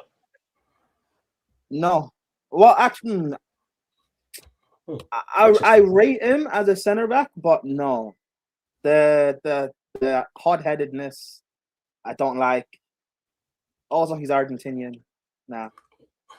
But then that's probably the reason for him to go to your club, because we all know what your club is about at times. I'm not talking about you, but the people that's opposite to you is what I'm saying. Yeah, but if you're gonna be racist, at least be a good player. At least be.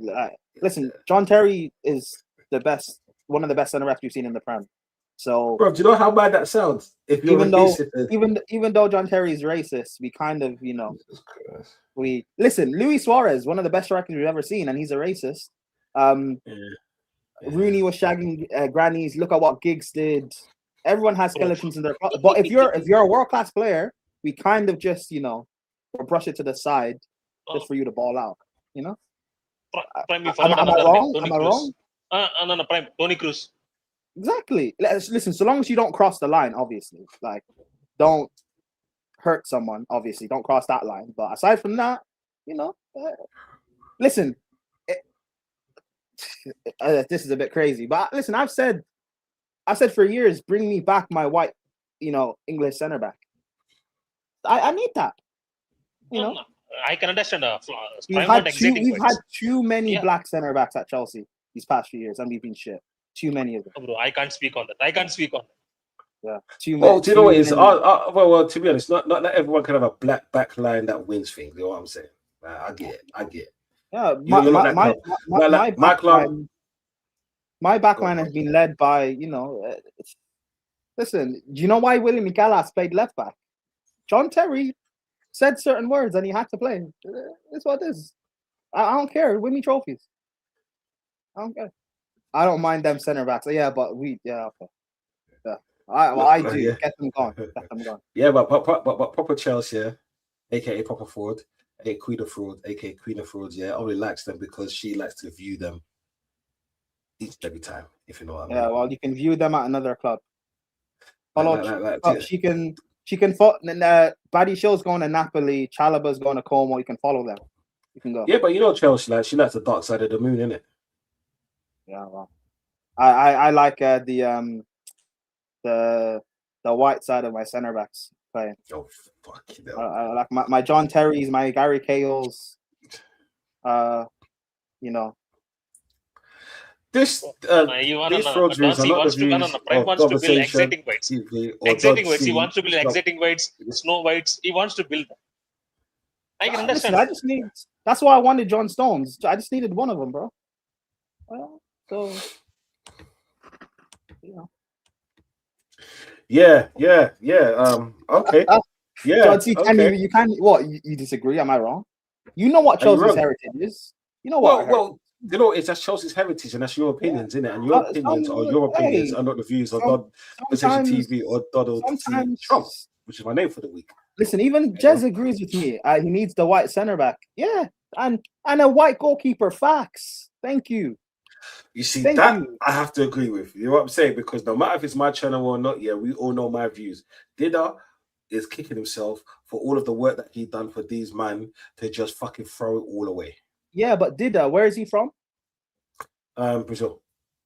So he's Brazilian. He's South American. That's different. Yeah, but it's still the same thing. It's not the same thing.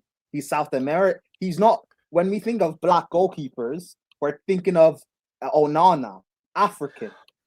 Okay. Can we just say powdered yam at least? Look at the Japanese goalkeeper Suzuki. He's black.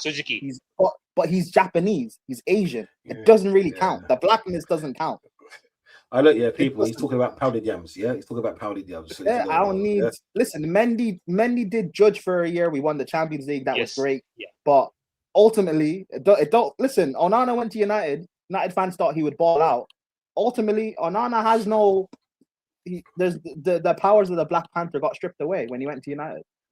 It is what it is. It's fine. And by the way, I have to say it. They got white goalkeeper and he's doing well right now. Hey, lo and behold, Lo and behold, a white goalkeeper can save a few shots. Yeah, lo and behold. Crazy. See, lemons. Crazy. Yeah. The only thing that saves Sanchez is because he's Spanish. If Sanchez was African, everyone would agree he's shit. But because he's Spanish, that kind of saves him a little bit. Where people are like, oh, but he makes a few good saves, so he's kind of okay. That's what saves Sanchez, honestly. This is but why I see the black goalkeeper in Sanchez. I see it.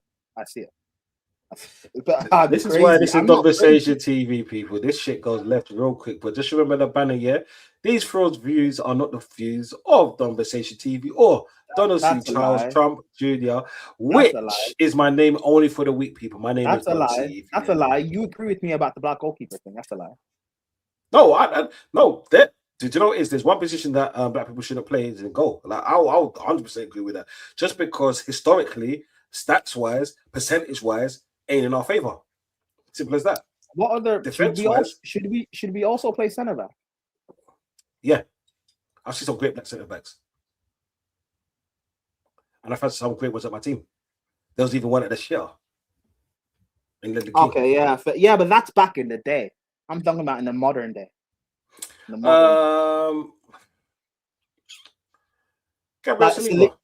Yeah, but they're light skin, innit? That was yeah, but bro, you're a fucking arsehole for that one there. Come on, they're light skin, bro. They're light skin. Black for me, man. Bro, Saliba's a pretty Saliba's a pretty boy, bro. He's light skin. So you trying to say dark skin boys ain't pretty boys? No, but I'm saying the dark skin centre backs are like the only elite one was Rudiger, and that was a few years ago. Konate's trash. Yeah. Let's be real. Like, where are the? Listen, I'm only calling it like. Look, Jez said, "Make my defense great." Hey, Jez, you're a fucking prick, man. I know my name is Donald C. Trump here, and I rule Donversation TV with an iron fist here. But fuck you, motherfucker. Yeah. Oh, and speaking of Spurs, hey, Van de Ven. Listen, I realized this about Van de Ven during Spurs' relegation battle last season. If he was black, people wouldn't rate him. This guy's just got recovery pace. Like, this guy's got recovery, but that's about it. He can't I totally agree with you. I don't rate him like that. Without recovery pace, he's shit. And this is why he's always getting hamstring injuries. Because I used to rate this guy highly, but the way he's just pussied out of the relegation battle has made me realize you're not the guy. You're not the guy anymore. Like Jez, and also, I don't care. Yeah. Fuck that John Terry lad, even his controversial self. Terry, listen. Yeah. John, listen. I hear it. Listen, if that's what made Drogba score in the Champions League final, then it is what it is, man. I don't care. Listen, well, Terry's a racist, captain, leader, racist, but we won trophies. So. Yeah, but every few years you're not gonna have that. Look at Dennis Wise. It started from way back then. You know what I'm saying? Yeah, hey, Dennis Wise, Chelsea legend. So heritage. It's heritage. Well, I prefer the Hasselbank. Yeah, but Hasselbank, Drogba, black strikers.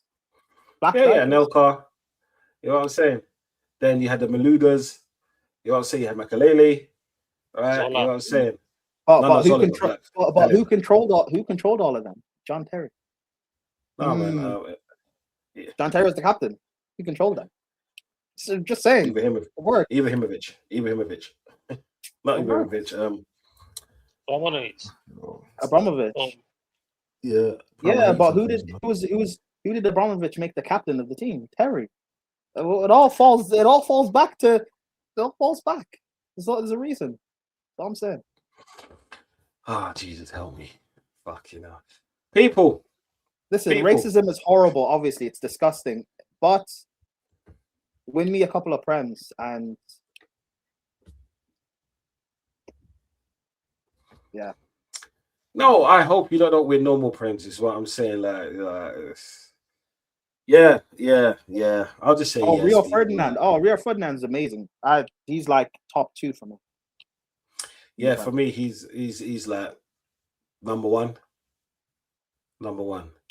Like, in my opinion, going the whole season without a yellow card. Come on, man.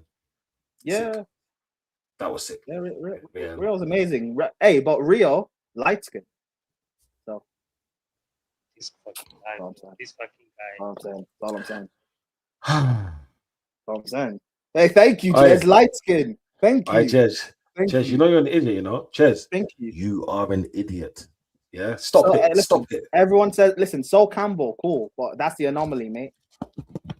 That's the anomaly. That's what I'm saying. What about Torre? So, Yeah, Torre, man. What about your Torre? he was a midfielder. Are you talking about Colo Torre? I mean, Cola Torre, say. Not your Cola. Listen, I know Colo Torre was part of your Invincibles and stuff, and he was a quality centre back. But Colo Torre he's not a Rio. He's not a Terry. He's not on that level. He's not a Campbell. He's not on that level.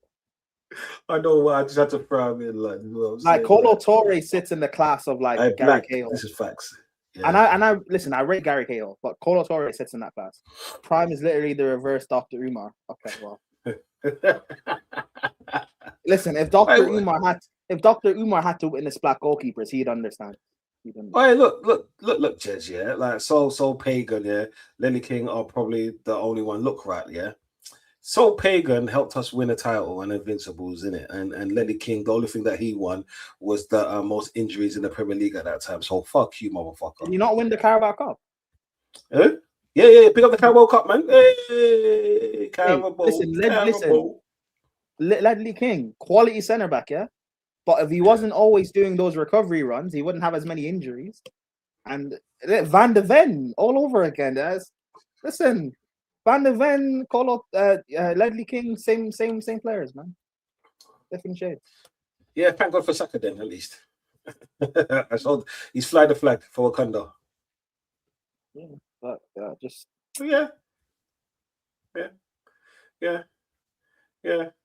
But it's all good. It's all good, people. Like, are you not entertained? Like, subscribe, and share. That's what I'm saying. Yeah. Like, that's what life's all about. RSV, I hope you said in the chat. I was going to get to this, right? He says, big up, saw the Odyssey a few days ago. If Riley Scott had directed that film, and if either Christian Bale or Joaquin Phoenix had played the Odysseus, it would have been a masterpiece. Do you know what, bro? I've heard great things about that. I need to watch it. But I watched it. I disagree, though. I watched it. See, there is nothing more can Matt Damon do, though. For me, Matt Damon did wonderfully well. The story is not new. The story is already there. You can watch. You can watch. Go and watch a try. The story is already there out there. For me, there is nothing Matt Damon will do better than them, bro. All of Christian Bale, Joaquin Phoenix, Matt Damon, all great actors, wonderful actors. But Matt Damon really well. Did really well. For me, I'm not blaming any movie. So good. I watched it 2 times, brother. I've heard mixed reviews. I've heard people say it's a master. It's like it's a master class, and I've heard people say it's it's not good. I will tell you. No, Prime. I will tell you because it's why. It's Greek mythology. Right? It's Greek story. The story. No, I know it's Greek mythology, but I've heard people say that like it's not good. So I don't know. Yeah, it's not good because some people are saying because of casting. So, because of casting and because of why I've heard big controversies on castings. Casting, because of casting, bro. Christopher Nolan will do this again and again. He doesn't care about that. Bro, I have to speak on because the character getting so much of a controversial because there is one character where in Greek mythology it's white character. He selected a black character. That is it. That is why there is a lot of controversies happening. And one more thing is this Greek mythology and there is no Greek actors. That is where another controversy also. For me, in terms of movie, it's brilliant. Hey, big up the snow. Speaking of controversy, right? The way I'm seeing African Americans crash out because the new Black Panther is a British English. No, don't start with African. It's crazy to me. This whole thing of English actors or British actors taking American roles is crazy. For one, if you can, I don't even think it's a problem because you cast the best possible actor. Facts. But two, like Wakanda is a fictional place, and if people want to say if people want to crash out about it, then maybe hire than like I guess an African actor. But why do you want him to be? Why does he have to be African American? What does the American part have to do with the fictional African place? I don't like. I don't see a problem with that. I don't know who this actor is that they've cast. I've not watched him in anything, but for the most part, I trust MCU casting. So he should be good. He should be good. So Prime, you see, my opinion on that is that a lot of Americans are idiots, right? They think that the world is revolved around them, not realizing like they are just some mashup of Europe, right? And like you said, Wakanda is a fictional place in Africa. So, but if they want to crash out like that, or Africa could say, if it's a fictional place in Africa, why don't you play an African? Plus, people don't realize the kind of scrutiny and how much English actors have to go through just to get parts. It's unbelievable. You have to literally be in acting schools from about 5, 6 for you to get a good part as a black person. This is what I'm saying. Where Americans, all you have to do is just be a rapper. You get me? So people don't realize that if we're talking about true acting, there's nothing more prestigious. And well, when it comes to acting, British actors are the best because they are seasoned. Yeah, that's the only one thing. Yeah, that's the only one thing I'll give to British actors is that like they go through vigorous trainings. Like I remember it was Anna Shears. That was used to be one of the best acting schools that was in Islington, yeah, Anna Shears, right? And then there's another one called the Poor School, yeah, where a lot of actors came out of that. And because it is Islington, so like I'll use that part for another day. But the kind of parts that they have to play as child actors is what I'm saying. Going through the whole regimes of being extras on TV shows and commercials and stuff like that. And I'm not saying anyone else around the world doesn't do that, because American actors do that, but child American actors don't really grow up to be brilliant actors. They grow up to be brilliant drug heads. That's what I'm saying. Like my opinion is the only people. If you don't believe me, it's all on Google. You can do your own research. That's what I'm saying. They should be happy that a person is taking over Chadwick, yeah? Chad, God bless his soul, and trying to do the best job that he can, stepping into a legend like that shoes. That's what I'm saying, because obviously the second Black Panther was pants, right? So they're trying to revive the whole franchise by getting a seasoned actor to play the role. If you're going to change it up, don't change it up by using the same old bullshit. Change it up by using someone across the pond that's seasoned in their kind of role and doing their thing. It's like all of the bullshit that English fans give Americans for supporting a fucking English team. It's a lot of bullshit. If you're the best at your role or you're the best to talk about it, then fucking do your thing. Anything else, it shows how ignorant, arrogant, and blood clot stupid a lot of these fucking USA fucking pussios are on. You hear what I'm saying? And I'm the best person to say that because my name is, for this week, Donald C. Trump Jr. So listen, people. And by the way, the actor which selected for a play to Black Panther 3 is not a scrub. No. It's David Johnson. Go and check Alien. Go and check Long Walk. Go and check Industry. I watched so many movies. I watched so many series. He's a very, very fucking good actor. And people, don't tell me Idris Elba. Don't bring that names because they're different characters. By the way, the guy who hired this Ryan Coogler, he's know what he's doing. He's Oscar winner. Right. That's why like I trust Ryan Coogler, to be fair. So Ryan Coogler. And by the way, people have to understand this David Johnson news about Black Panther has already signed 6 months ago. Nobody knew it. It's not coming out of the business. Now coming outside because of Comic-Con. Like he signed 6 months back. What I don't like is because he died in real life, they killed off his character, revealed that he has a son, and now they're going to do this time jump thing. I don't like that part, but regardless, the film is going to be good, bro. I trust Ryan Coogler. The film's going to be good. Also, this question on the Dora Milaje, isn't the leader of the Dora Milaje like a dark-skinned woman? So that point is kind of redundant. I don't know why people like crash out and care that badly. Like there's light-skinned people in Africa, people, by the way. There's dark-skinned, like where Wakanda is set, it's set in like Central Africa. Congo. There's light-skinned people there. So People, the thing is, people just want some kind of bullshit to talk about.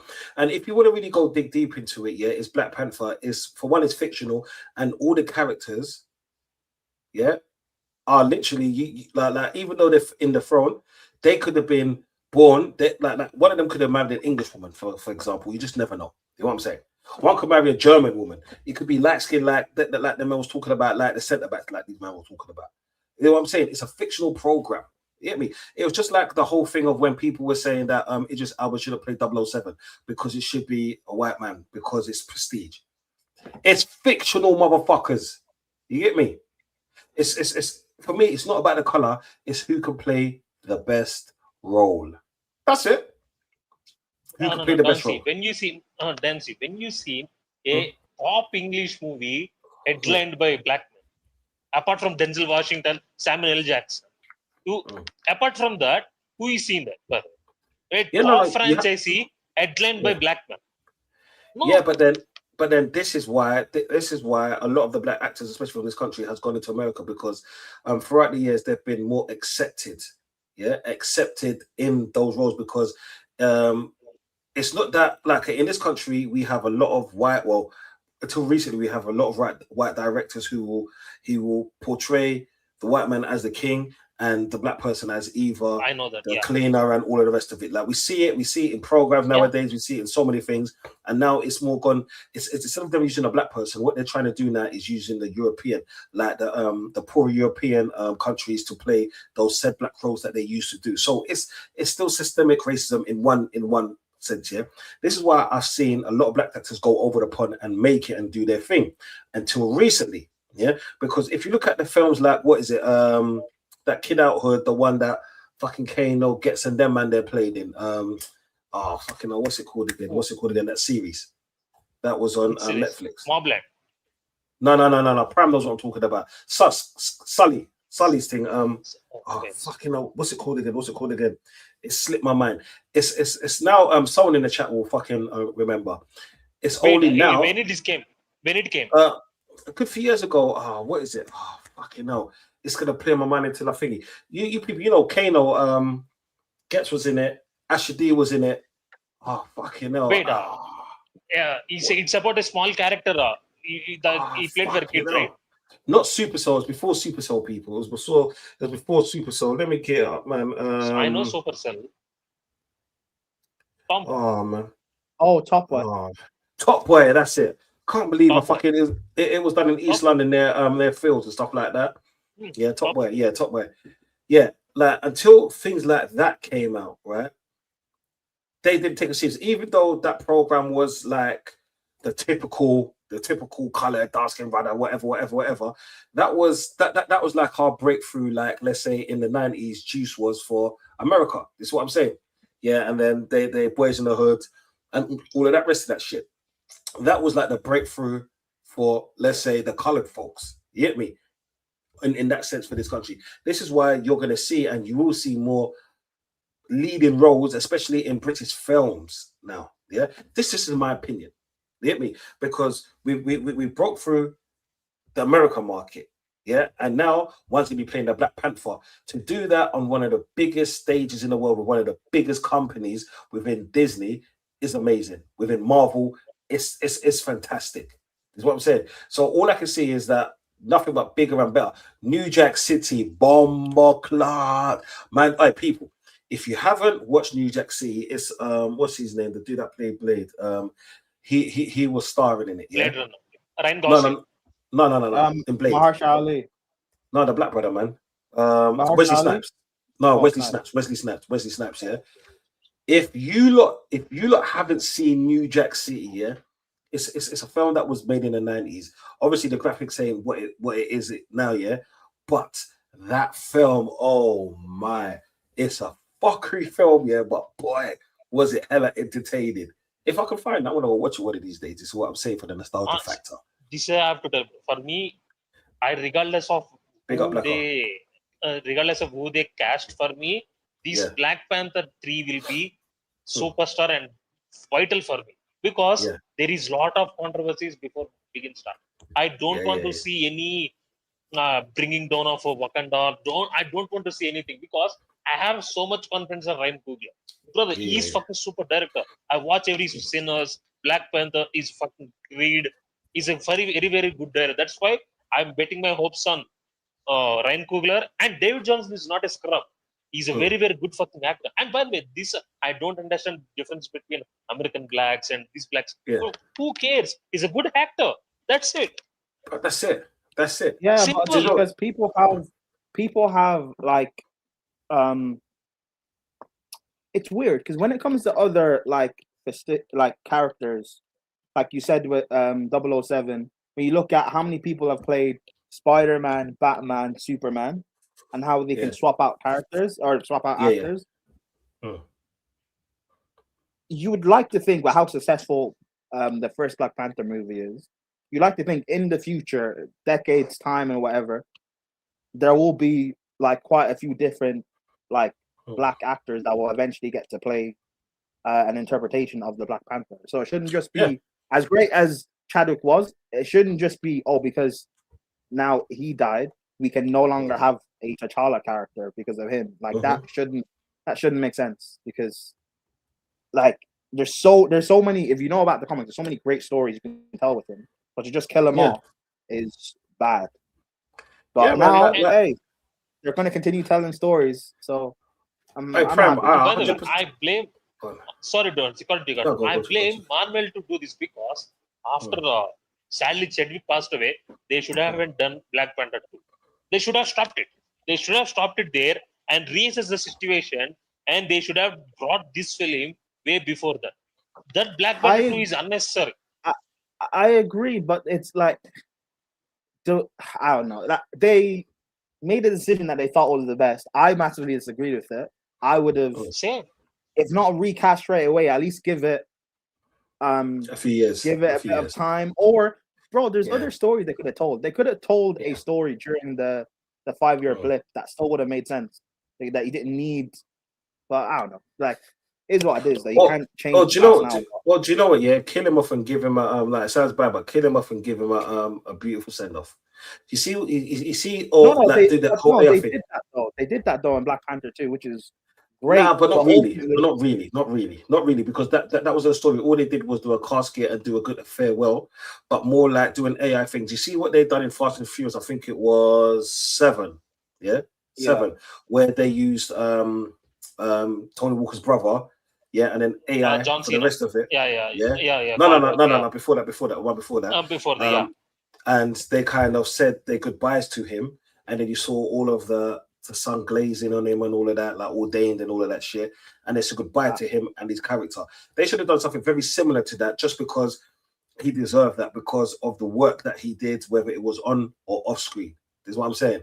They like Black Panther 2 for me was a massive flop simply because they got it all wrong and it was just bad timing. Yeah, but you can do that with Fast and Furious when they've had 7 movies. You can't do it with a guy that's had. Well, he was in Civil War, Black Panther, and in Infinity War and Endgame. That's like 4 movies, and only one of them he's the main character. One more thing is that they did their best. I don't agree with what they did, killing the actual like character off. I don't agree with that at all. I think it's the wrong decision to do. But they did what they thought was best in terms of not even necessarily just like respecting like the family. Like Black Panther had a massive cultural effect on people. They tried to respect everyone's wishes as a whole, which as much as I understand it, I don't think that was necessarily the best thing to do, but they tried to do the best thing, and ultimately it's kind of backfired, because even though Black Panther 2 had a brilliant story, execution wise it didn't work, because you are spending part of the story having to focus on or having to deal with the death of the Black Panther, and so it's that's. Especially when there's a comic storyline of when the Black Panther dies. There's a storyline in there anyway, so you're doing it way too early. You have to remember that in that time frame of every Marvel movie flop, every Marvel movie CGI, every Marvel movie is so much bad. By the way, if you remember, when Russo brothers returned to Marvel, then the whole timeline, everything changed. Everything changed when Russo brothers came back. Before that, this Marvel is fucked. And by the way, Don, you mentioned they have to use AI and they have to do tribute, right? I disagree because Chadwick Boseman is like, for me, is a great character. If you are using AI, that means you're disrespecting him. And we know on that times AI is not that good. You can't use AI for 2 hours or 1.5 hours. You can't use it for tribute or anything. No, I'm talking about 15, 20 minutes. 15, 20 minutes. Just to end the storyline. That's what I'm saying. You could, but what, like, again, for Fast and Furious, it made sense. I don't think you can't do it. You couldn't have done it here and have it make sense, because you didn't need to kill off the character. That's the thing. You didn't have to. Do you know what? Yeah, Jack Swagger, I agree. Jack Swagger, I agree. I think there's a brilliant story they could have told during the 5-year blip, having to deal with the consequences of Wakanda being in disarray, with their king being dead, quote unquote, because he got blipped. That's a perfect story they could have told, and they decided to waste all of that by having to actually kill him off in real life. They could have told Black Panther 2 could have been the exact same story, except it takes place during the blip. But it could have been the exact same story, and it would have worked. But no, the thing is, because remember Black Panther was in the in Endgame, so it was hard for them to do it, because if he would have died, let's say in between the whole Endgame and Black Panther 2, they could have killed him off somehow within the film. But because it was but remember he got afterwards. But remember he got blipped, and then, like, you know, when Thanos snapped, he got blipped. So Infinity War and Endgame in universe, it's 5 years. So you could have put that film taking course over the 5 years. It would have perfectly made sense. Because everything in would have Endgame worked. That's right. You're having the country, the nation mourn, you know, the death of their king. The country's in disarray of who should lead. Is Shuri able to step up to be the mantle of being not just Queen of Wakanda, but also the Black Panther? You're dealing with you're dealing with Telecon.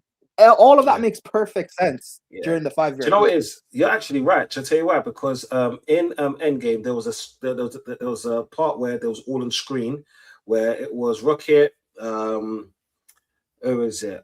Black Widow, and not Black Widow. It was Black Widow was there with one of those people, not a black woman with a bald head, and Miss Marvel. And then she said that there's an earthquake, but we don't need to worry about that. And that's when Namor was coming up. That's what I'm saying. So that would have been a perfect moment. I get that. The film could still open up with having to deal with, like, you know, the not just, you know, half of life or half of our nation got blipped. Our king is gone. The country's in disarray. You've got M'Baku trying to take over and be king. Then you're having to deal with Namor and his nation. All of it, the same movie takes place. The same movie works perfectly. The exact same movie works during the 5 years.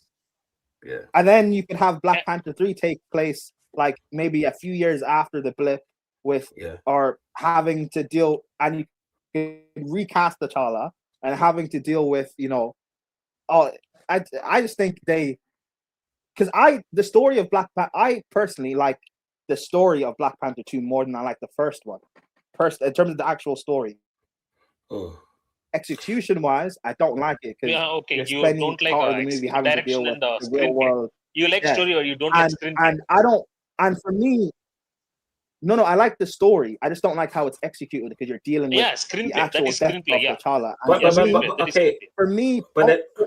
For me, also, it's like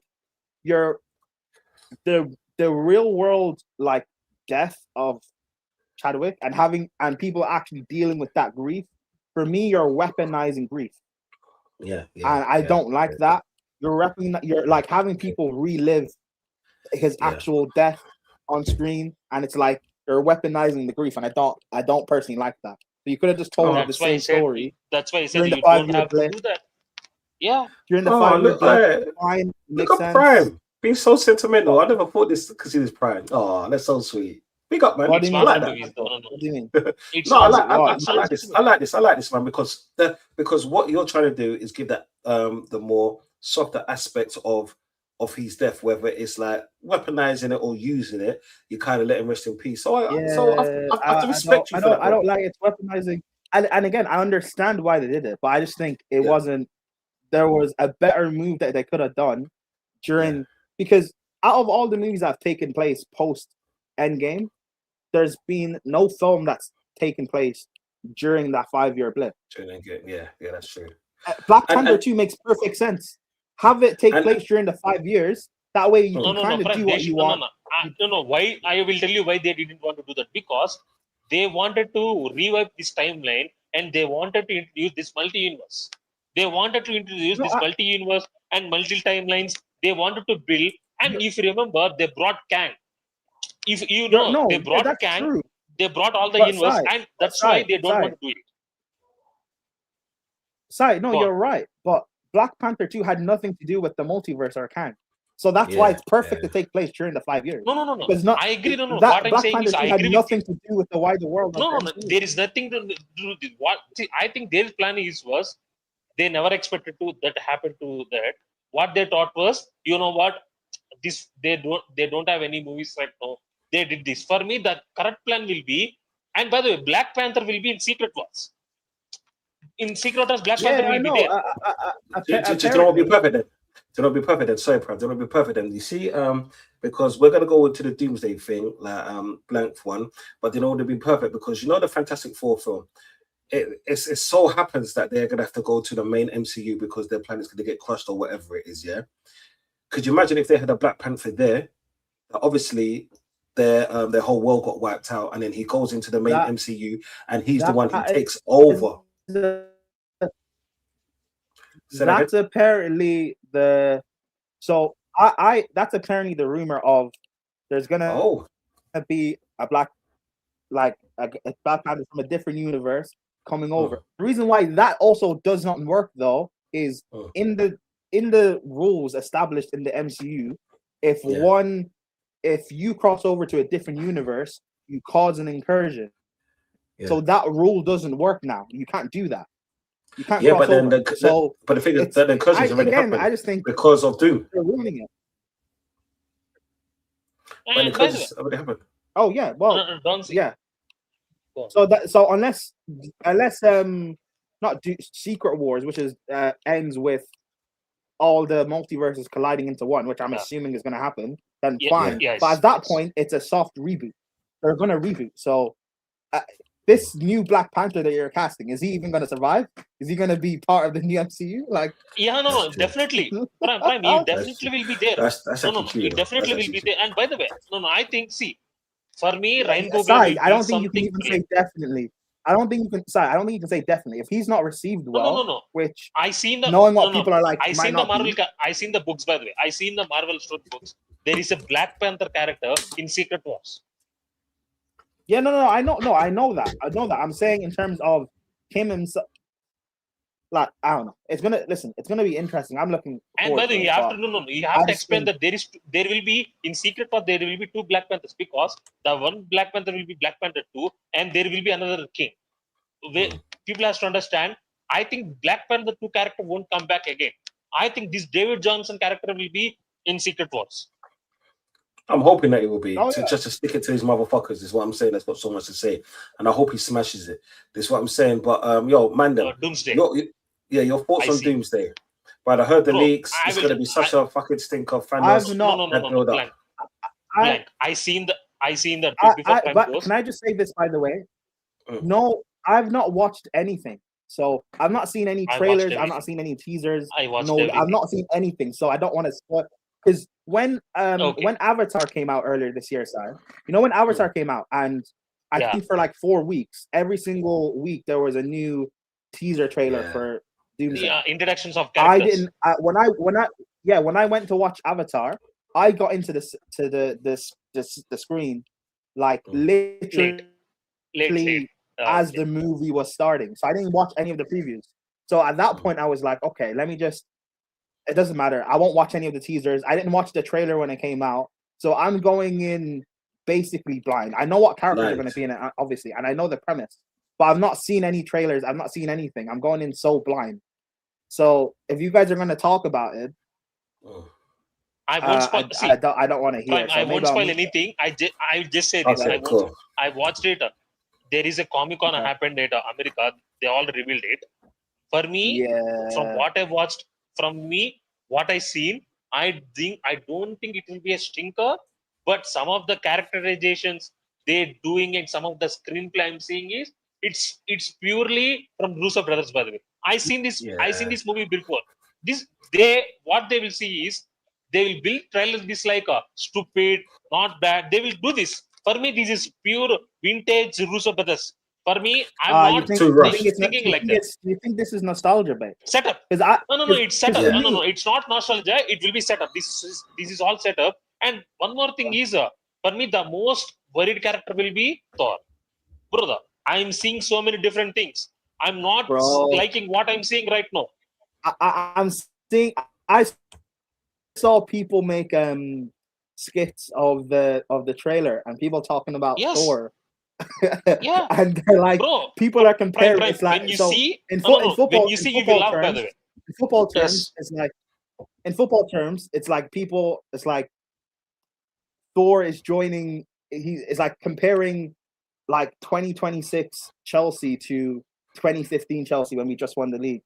People are comparing it. This is not prime Thor. That's why I'm saying that for me the most depressing thing is the treatment of Thor. Bro, I'm praying that this is only setup, this is only fake. Because I seen this template from Russo brothers way before that. Yeah. In the movies, they will do it. For me, they've actually done fake. They've done fake trailers before. Yeah, they will do it. Do you remember for Infinity War? They did fake trailers as well. See, it's a Marvel template. It's Russo brothers template. I'm not worried about. For me, the one thing is, if you don't want to do this Thor character like a big and Marvel, you don't. Okay, fine. I'm fine with it, but don't spoil the originality. Don't spoil the Thor minimum, the base of the character. Don't spoil it. If you don't want it, don't tread the character of Thor then. Bro, I'm okay with you bringing Rogers back. I'm okay with his X-Men. I'm really liking what I'm seeing from X-Men, Spider-Man. I'm okay with it. Fantastic Four. Gambit. Especially Gambit. Yeah, I'm all okay with it. It's fire. For me, the one character I want to see is Thor. Bro, don't make him funny. Don't make him like jokes. No. I don't want that. Brother, I want to see God Thor. That's what I want to see. God Thor. Forget God Thor. That's what I want to see. You know who's at fault for making Thor funny? Love and Thunder. Guy. What's his name? Love and Thunder. No, Wikitiki. What's his name? Wikitiki. Taika Waititi. Because Thor 3 was great. People loved it. And then they took that license to make Thor 4 a complete mess. And they went to Thor Love and Thunder. It's Thor Love and Thunder. That is the worst movie I watched. Thor Love and Thunder is shit. Which is weird because in the MCU, Thor started off as a serious character and then he got funny. But in reality, it should be the other way around. He should have started off funny and we got a lot more serious. All the grief he's had to go through, he should be a very serious character. And by the way, if you remember from starting points onwards, Thor is very serious and very powerful. He's a god. That's why he's a god. He had to treat it. I can understand. Once upon a while, we have to change characters. You have to change the screenplay. You have to change the characters of your character. But doesn't mean we have to make fool of him. It doesn't mean we have to play down him. For me, that is the most one thing I'm watching Doomsday because, bro, if you do the trade, the movie will stink because apart from Thor, everything is looking like massive. X-Men, Spider-Man, Fantastic Four, every will be there. I don't want to spoil because of Thor. That's it. And by the way, another I have to speak. Spider-Man Homecoming, I seen the reviews. And by the way, fine. You know that, right? Can I tell you one secret? I think you've seen Spider-Man Brand New Day. Yes, the upcoming in 2 days. I've not seen the trailer, but I know they end up fighting the Hulk. Yeah, I know that. Yeah. No. You see, this is playing one character. You know the character name, right? Who? Oh, Sadie Jenny Sink. Grey. Yeah. She's gonna it's Jenny be. Grey. Yeah, It's Jenny Grey. she's gonna be Jean Grey. Oh, cool. Yeah, first that makes sense. It's That Jenny makes Grey. sense, Yeah, it's Jean Grey. Yeah. See, somebody said it. I'm 98% sure it's Jean Grey. Yeah, that makes people were. It was either Jean Grey or like Gwen Stacy, and I doubt they're gonna introduce Gwen Stacy when they're still doing the MJ stuff. So yeah, I mean, that's fine. No, for me, I mean, Jean Grey they're makes sense because he can they're control. introducing mutants, Yeah. but you know, first, listen, Bro, I'll for be me, real. I'm All the greats, because I've not been a big fan of Spider-Man in the MCU. I've not been a fan of the Spider-Man movies in the MCU, but this director is the way everyone's talking about him, the creative control Tom Holland has on this film. This could be amazing. And yeah, I'm really looking forward to this. I already see. I got my friends in America. They're already saying reviews and saying that they're saying this is the best Spider-Man movie after Remy. Fair enough. That is big, by the way. That is big. I've been a fan of the Spider-Man franchise. Is what I'm saying. Just because I was a massive Spider-Man fan. Because you see, growing up, right? Like even though we had like let's say the X-Men and everyone else, but then that was later because the franchise was Spider-Man growing up. It was Spider-Man, and then the Fantastic Four came into the whole fold. Like you see, the Avengers was more later on. That was like late 90s and so forth. Do you get what I'm saying? Even X-Men was before the Avengers. Do you get what I'm saying? So for me, it's more like X-Men is elite. No, X-Men's elite. X-Men's elite, but then X-Men for me was like 90s, 94, 95 onwards. Spider-Man was from the 60s, 70s. Do you know what I'm saying? Because Spider-Man was the franchise, the original franchise, before Captain America and all of that. Because even though they was all in the comics, the main man was Spider-Man. This is what I'm saying. Oh yeah, because Spider-Man is part of, when you look at like the big three in terms of comic characters, it's Spider-Man, Batman, Superman. Like Spider-Man carries. He carries the whole franchise. Afterwards, by the way, afterwards is Iron Man. Afterwards is Iron Man.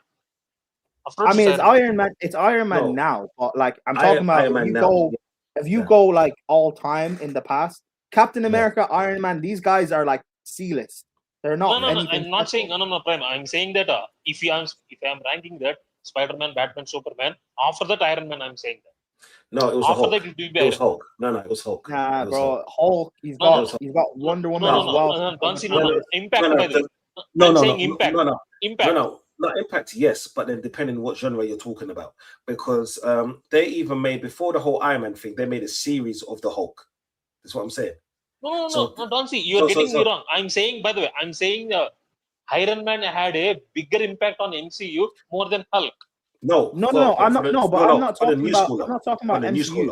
I'm not talking about MCU. I'm talking about like. I'm talking about Marvel comics. Oh, okay. You're talking about comics. Before, no, I'm not even talking comics. I'm talking about like. Comics.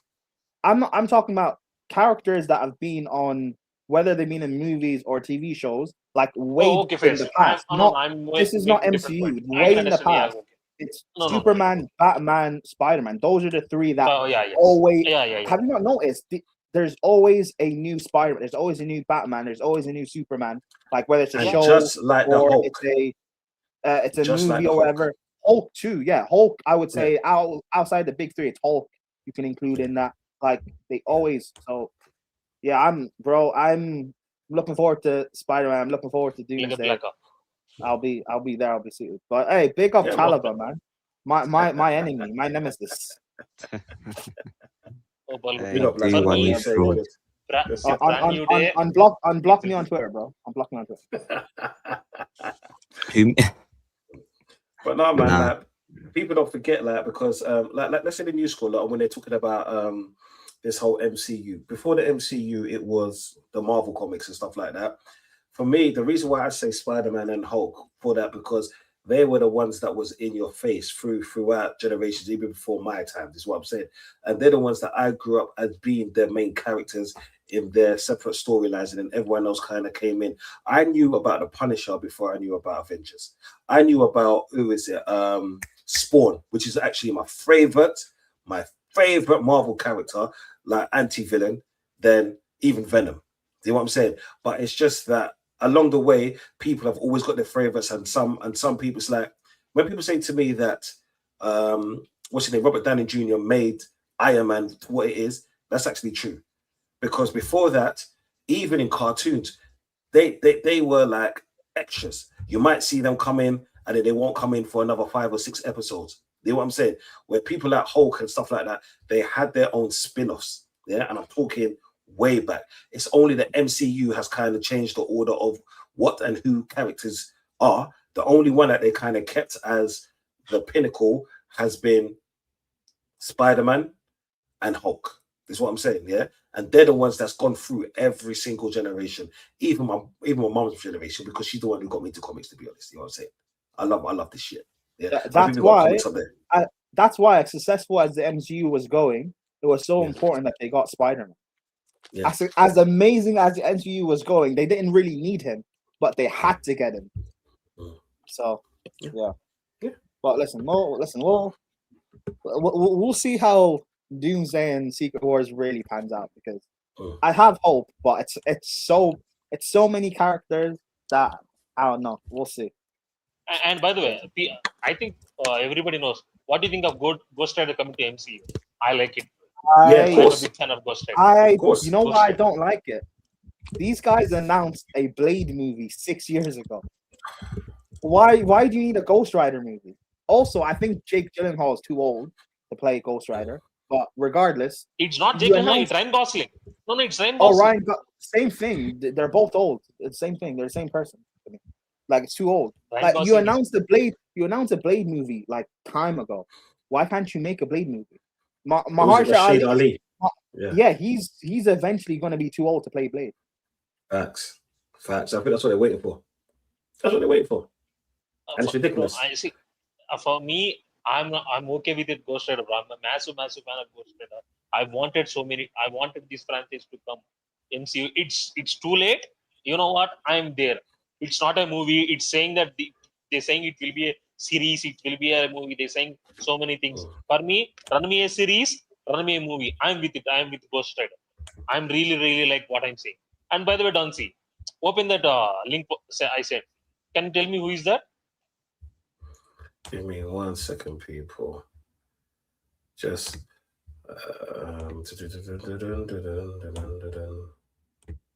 what, this one here? Can you see it? No. What, Saka? Brother, you looking like Tyreek Jones. Tyreek Jones looks like him. Is that what he posted? There's no caption. So he's cut his hair, innit? That's what it is. This cannot be. He's gone for the level 1 haircut. Oh, because Saka didn't really have. Okay, sorry. Because he didn't really have like. You know what? Yeah. That. He will Saka too serious. You know what? You know when you've been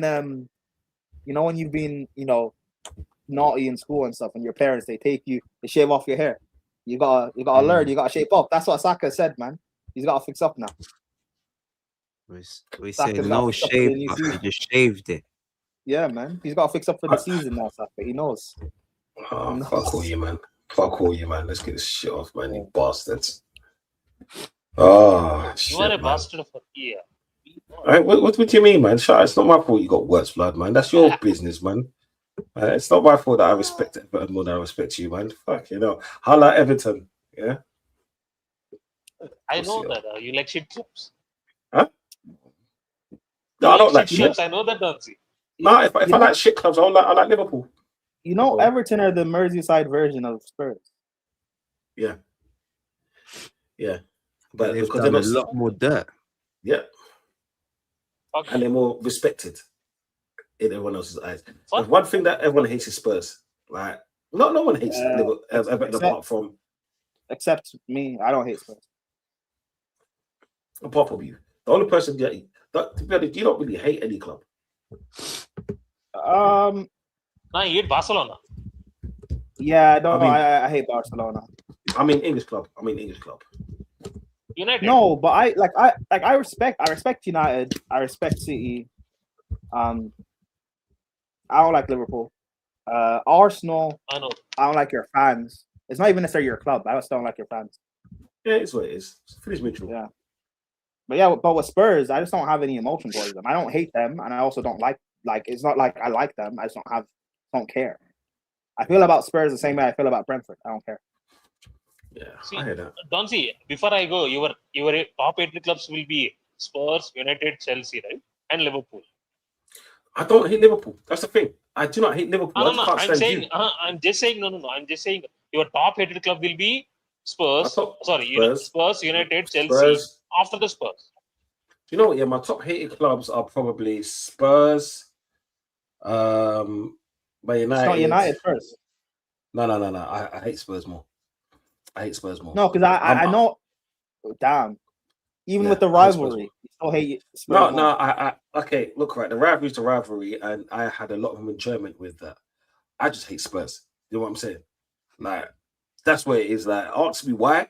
I was born into this shit. You know what I'm saying? And obviously, there's some history and all of that. Actually, that makes sense because you wanted. That makes sense. You wanted United to win the Europa. Yeah, that makes sense. Yeah, I did because like they've won so many trophies. That's just another one, and then underneath their notch, I just didn't want fucking Spurs to win anything. I wish misery and pain. Same. Misery Wait, so hold on. So, would you rather Spurs win the Champions League or United win the quad? Well, United win the quad. The triple. United win the quad, obviously. Yeah, United win the quad. Fuck. I even hate Man United more, but I'd still let them win it over Spurs getting Champions League before Arsenal. Come crazy. On. Yeah. Are you crazy? Okay, fine. Okay, fine. How about this? Spurs win the Prem or United win the quad? United win the quad. United win the quad. Really? Fuck. You guys don't. I do not. Bro, I want Spurs to feel pain and misery. That's all I wish on Spurs. I can understand. Same thing. Yeah, same thing with United for me. For me, United, Everton, Chelsea. I don't have any beef with Arsenal. For me, it's United every fucking time. United, Everton, and Chelsea. To be honest, I've got more beef with Leeds than I have with Liverpool. Same. I hate Leeds. I don't hate Liverpool. Yeah, I can understand. But you and Chelsea. You also don't hate. But you also don't hate Chelsea. I don't hate Chelsea. I respect what they did for the years. I just don't like them for the simple fact that, like, I just don't like the fact that, because I'm honest, bro. Like, the uprise of you was the demise of Arsenal. Like, that's what I'm saying. You took our spot, yeah. So I hate you for that. You know what I'm saying? But as a club, I hate certain things that you stand for and all of that, yeah. But then that's not football. If we're talking about rivalries, we met each other in a few cups for me growing up, like which was whatever. But I respect people that with ambition. Tottenham now, they just chat. Do you know what? Let them not get like that. I've got all of the anger to get out when the league starts. You know what I'm saying? I'm saving it all. It's mad because you treat Tottenham like I treat. The way I speak about Arsenal fans being delusional and stuff, you treat Spurs fans like that. I don't. Yeah. Barring Deji, Deji's like he's a special case on his own. Barring Deji, I don't hear Spurs fans talk crazy. You serious? I don't. Not really. Do you know what it is? Yeah, because growing up in where I grew up, right? Like you either Arsenal, Man United, or Tottenham. You know what I'm saying? Right? Yeah. Whether it was around the area or in school, Tottenham was like the next club to us. You know what I'm saying? So there was a shitload of them. So and even now when I work, bro, do you know how many Tottenham fans came in and told me that about the Champions League? Motherfuckers, you finished 17th and you want to talk to me about anything. We just won the league and you want to talk to me about losing something. You know what I'm saying? You're still talking. Shut up. Know your place. You still got relegated, you bitches. You get me? Well, there's always hope for this season. Fuckers. I hate Spurs, bro. Like it's deep down, blood. They go I had to go. Big up, don't say big up, prime, big up Black Hope. Thank you, Donsi. And big up Spurs, European champions. Fuck right off, you pussy, yo. Yeah. It's not my fault that I like ever die. You can stay there, blood. You can stay there in Wahala, you pussy, yo, yeah. Actually, get my fucking thing, you bastard. Yeah, man, big up Spurs. You see, I only expect that from a words-loving pussy, yo. Like what you said. Yeah. Nah, I was gonna say me. I'm slightly different still. Man United. You know what? They never even. I always had respect for them, but you see nowadays, these last couple years, I think it's the group chats. you know how that group chat is as well, that man. Yeah, Like, yeah, it's just Man United fans giving it the big end. They've been trolling us for so long, and they're not stopping. So now they're top of my hit list. If I had a hit list, it's Man United at the top, followed by the scumbags Chelsea, then the other scumbags Tottenham, and then Manchester City, the irrelevant bums. They're fourth. Those are the enemies. Everyone else, like Liverpool, no beef. It's what it is. My mum supports them. We've had a long running beef, but sooner or later, I think if Liverpool fans continue running their mouth, they're gonna go above City and join Tottenham. Well, not join Tottenham, but they'll go above City. My main beef though, why I hate Chelsea, they're scumbags. You know what they did? They came, Abramovich, he came, he spent the cash, they robbed Cashley. Bruv, they done us. We didn't win the Prem since just till now. So it's lovely seeing that blue coal turning Chelsea into disarray. That's beautiful to see. I can't lie. I'm very happy now. And then why I hate Man City, obviously, I don't need to tell you why I hate Man United so much. You know why? I just said it. Tottenham, it's the local derby, but they're just irrelevant. I'll be honest, I didn't really hate them until when was it? It was Pochettino. When they started saying kick Arsenal at the Big Six and what Leicester, Wolves. I said, Tottenham. That was great. That was a great time. That was a great time. It was actually Redknapp. It was actually Redknapp that started that shit. Yeah, but it was fully Pochettino getting back to back to back. Remember, Redknapp never finished above us. Yeah, finished fifth. Blacker, do you not notice? It's only until the last 2 seasons that kick Arsenal out of the top 6 has been a thing. Until it only stopped like 2 seasons ago when Spurs started doing relegation battles. No. I think it stopped. I think it stopped when we challenged, man. No. It didn't, because you guys still weren't winning. Yeah. And then Spurs won. And then Spurs still won Europa. So it wasn't until like, because Spurs, people have been saying kick Arsenal out of the top 6. You don't win anything. And then Palace win Conference League. You know, Newcastle won the FA Cup, and people are still saying, Arsenal, you're still not winning, kick you out of the top 6. It's been a thing for years. But as long as I remember, bro. Yeah, I don't know about that, like, more recent. Maybe that's a thing on the socials. But I just remember it vividly because obviously I was on a little holiday, innit? So every day is football.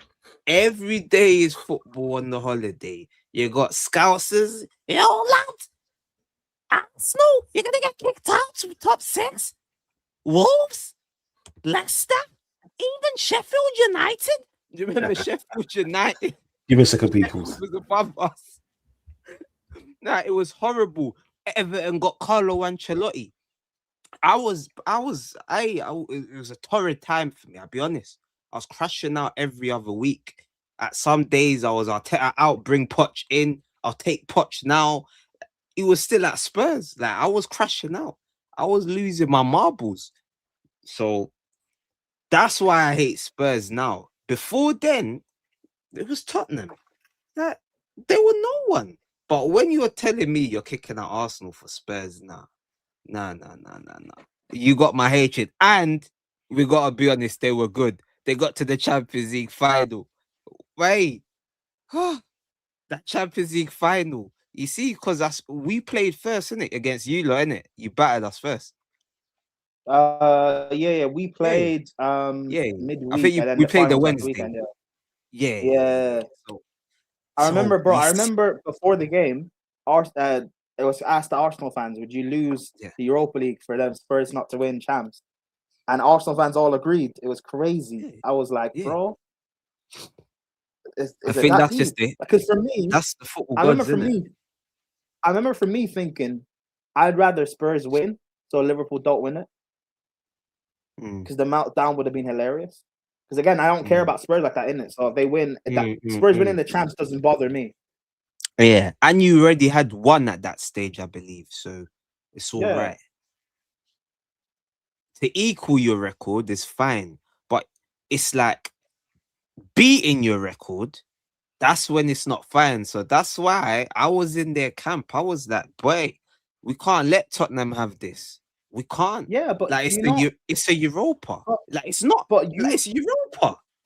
no, but you say that, but like there are Arsenal fans that won't even like acknowledge Chelsea being bigger than them, regardless of the Champions League.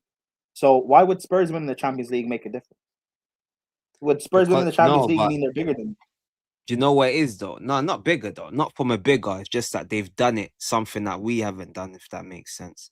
It's the bigger argument wouldn't be for Spurs because they got 2 leagues. So with 2 leagues and 1 Champions League, that's 3 majors, as people say now. You've only won 3 majors. So that's not really a thing. But with Chelsea, it's more recent. You've got 5 Premier Leagues, 6 leagues in total. Now 2 Champions Leagues.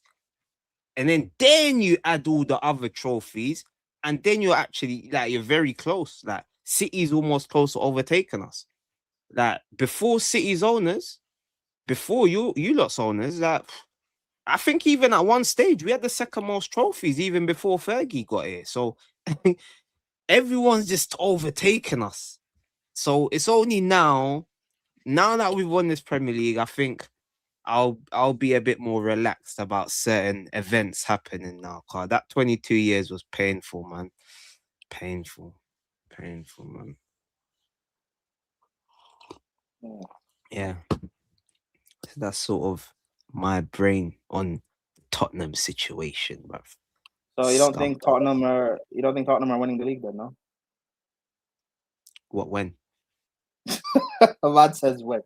Deji Dante's not even here. I want him to listen to this. Deji Spurs said this. Was it yesterday or today? Oh, you're back. Listen to this. Deji Spurs said Spurs will win 2 Prems by 2030.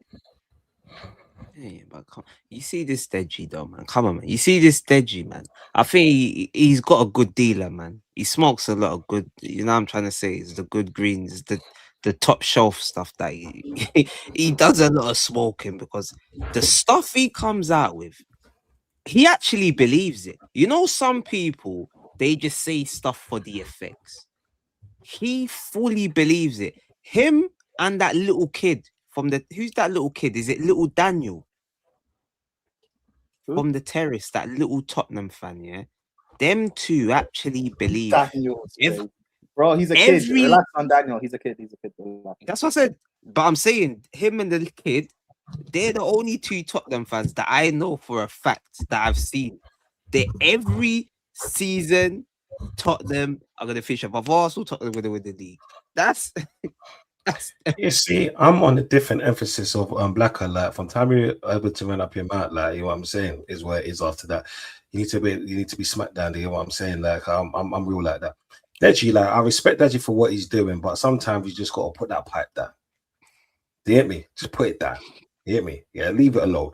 Because you know what? Yeah, Tottenham, like, no, let's you know what it is? I don't even want to think of that. That's just like me fucking swimming in shit. I don't want to, like, that's just nasty. You hear me? Like, slimy, stinky flies. You hear me? That's bottom of the barrel. That's not even bottom of the barrel shit. Like, that's just, ugh. That's like a shit field. You get me? Deji, brother, put it down, blood. You get me? Yeah, you're a funny dude. You get me? Like, you don't need to do mad takes. You're a funny dude as it is. Yeah, just be funny. Yeah, right. Because there's certain men that come out of Tottenham that actually I respect for the jokes that they do. Like, but chatting shit, please. Yeah, him and expressions. Yeah, like expressions, like they're hella funny, and like they're on their way. Where they're going is amazing, and I respect them so much for what they do. Yeah. But all of those mad takes, that's just like Chelsea saying that you lot, like, the lap's gonna be like the leading goal scorer. Like, you know, sometimes just put that pipe down. You know what I'm saying? Wait, you ain't seen a new one? What's that? Chelsea are winning the domestic treble, I think she said. Yeah.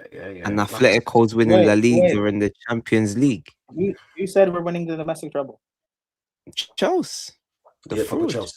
94. Wow. All right. Sometimes you just cool. I'll refrain from saying what I want to say. But that's what I'm saying. I don't hold. But this is the thing, though. I don't hear things and hold everyone to the same standards. I do sometimes if the voices get too loud. But that's what happens to us as Arsenal fans all the time. We get held to what maniacs say. Like a maniac will say something so crazy. Oh, I'd rather Martinelli than Vinny. He tracks back. Then someone will say, "Oh yeah, it's all of Arsenal fans that said this." Bro, But that's bro, why like, I try and like. That's why I listen. No one, Chelsea fans won't listen to me, but I'll at least make note of things people say, so then I can be like, "Yo, Chelsea fans say this. I'm not part of this. I'll keep my receipts. Because we're not domestic trouble. We're not winning the Prem. This talk of title race. Have Chelsea fans not learned that we get to December and we fall off? So let's get to February first. Let's get through the Christmas period in a good Think you got a position. chance? We'll see, but I don't believe we're in this title race. I will get top 4. There's no problem. We'll get top 4, but we're not competing for this title. I don't believe it. Okay, what do you think you're winning this season, if anything? It better be a domestic. It better be an FA Cup or a Carabao, but I don't. Our record in Wembley is poor. So in the last since 2018. So I can't even. Do I trust that we're gonna win another final when we haven't won one in years? I don't know. But all this experience that we're bringing in, it better make a difference for us to win it. So. Do you trust this manager? I trust Alonso to do what Maresca did. Sure, but I'm not Henderson and Welbeck. But you know my thoughts. I don't care about next season. Chasing top 4 again, I don't care. We've done that before. We shouldn't be on. I'm not going to get gassed with us getting top 4. I'm not going to care. Now, if we win a trophy, I'll be happy. But just getting top 4, I won't care. I'll be honest. Okay, I expect it. But then, do you know what? Yeah, when I'm talking to you, I'm talking to a more level-headed Chelsea fan. You know what I'm saying? Where like the expectation is matching what reality is for Chelsea right now, because people are still drunk off the whole Abramovich days. And it's like, come on, man, if you're still sipping that juice, right, you need to go to some meetings, because that kind of juice is not good for you. You get me? Like the fact that, because before, you have to remember, the oldest player that you bring in the team back in the day was a Ballack, and now it looks like it's going to be a John Henderson. Do you see how mad that is? Which is why I'm cool. But I'm cool with us bringing in the experience. We've needed it for a few years now. Yeah, but I mean in terms of we were trying to get Xhaka. I agreed with it. We were trying to get Welbeck's coming in. We tried to get Stones. Henderson. I don't like it that it's Henderson. However, the experience part, I agree with. He's gonna come in. He's not gonna play games. Really, I'm okay with it. We play one game a week, and we have so many midfielders ahead of him. Yeah, do you know what? Yeah, not really. Fragile. Even he broke his arm coming off the bus.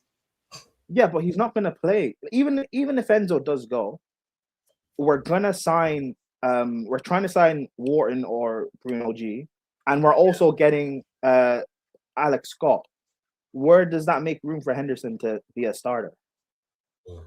With Caicedo already there, Reece James can also play in midfield.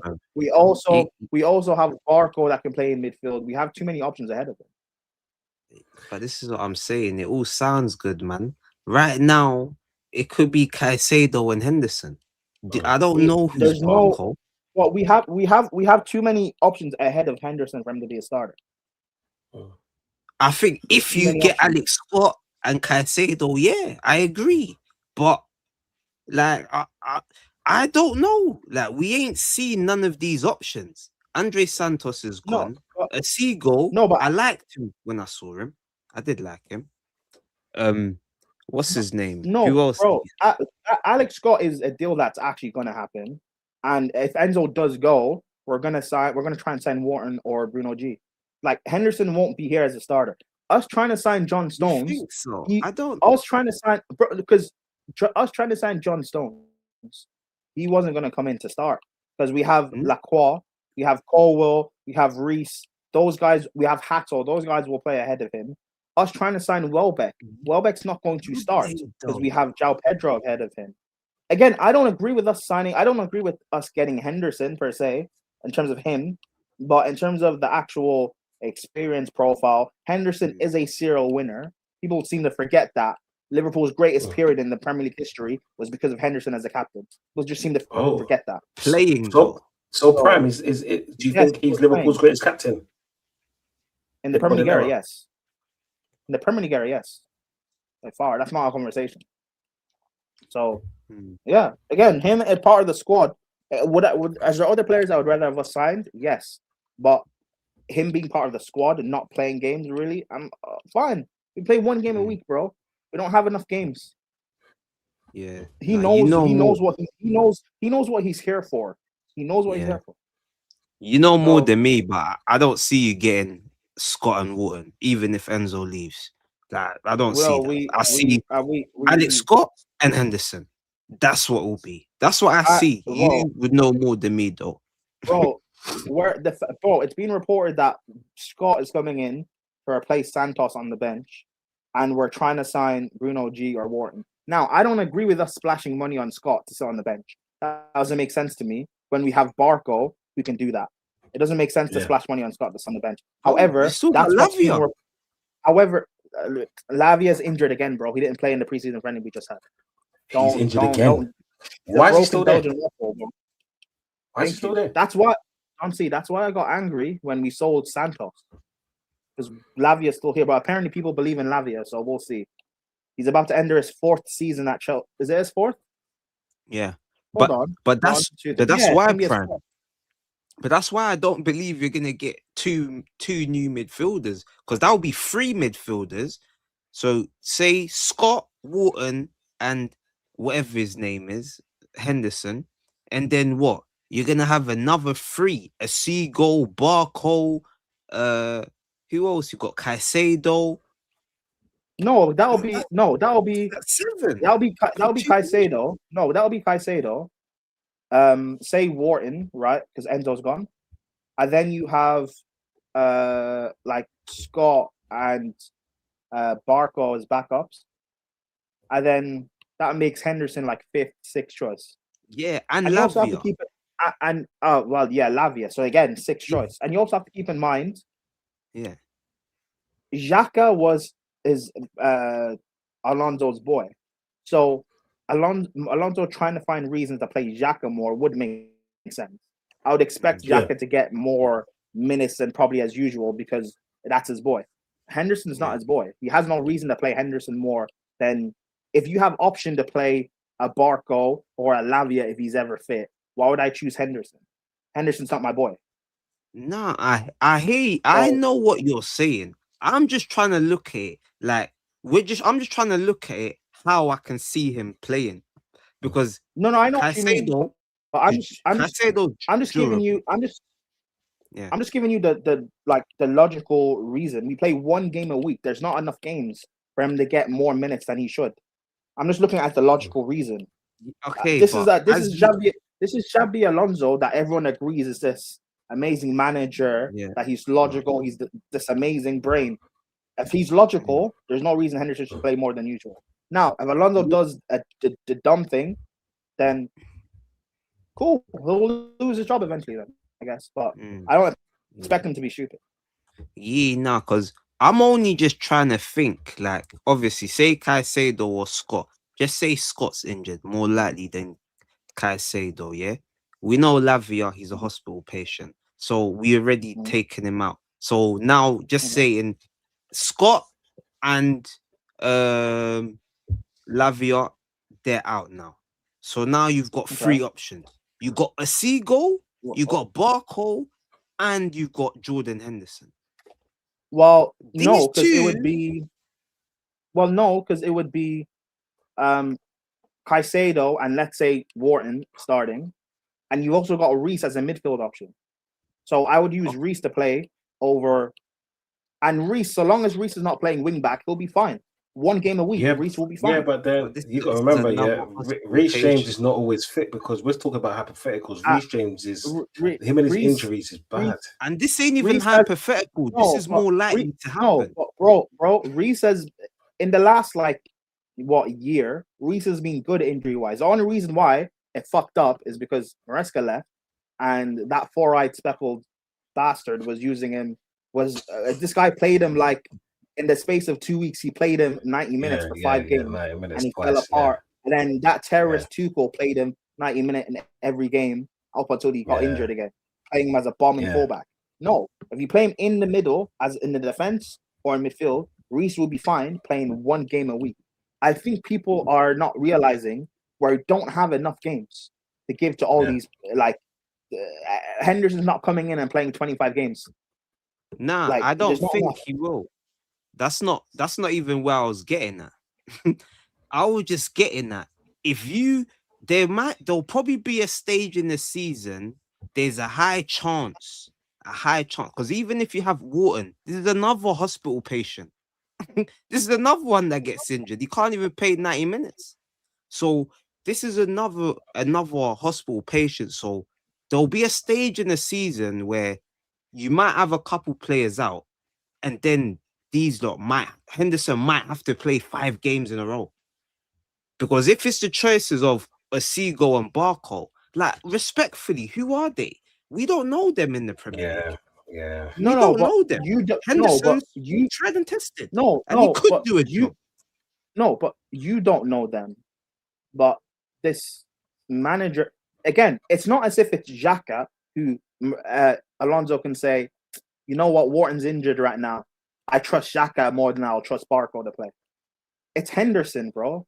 So I'm just looking at it as the logical reason. I'm just giving you a logical reason. Now, if Alonso ends up fooling us like Amorim did, then cool. But I don't see that happening. I really don't. And by the way, this is me who is completely negative with everything that's going on. Yeah. I'm not deluded like everyone else is, but I'm just thinking that I'll take Milner out of retirement over Henderson. Yes, I would. But Seriously, once again, though, you're blaming. Yes, Milner. Yes, I would. You're blaming potentially the manager. What if they're just not good? This is what I'm trying. This is what I'm trying to get. We don't know. He might put these Asigos and Barcos on the pitch, and they're just getting cooked. And then Henderson has to come on. They won't be starting. But they won't be starting though.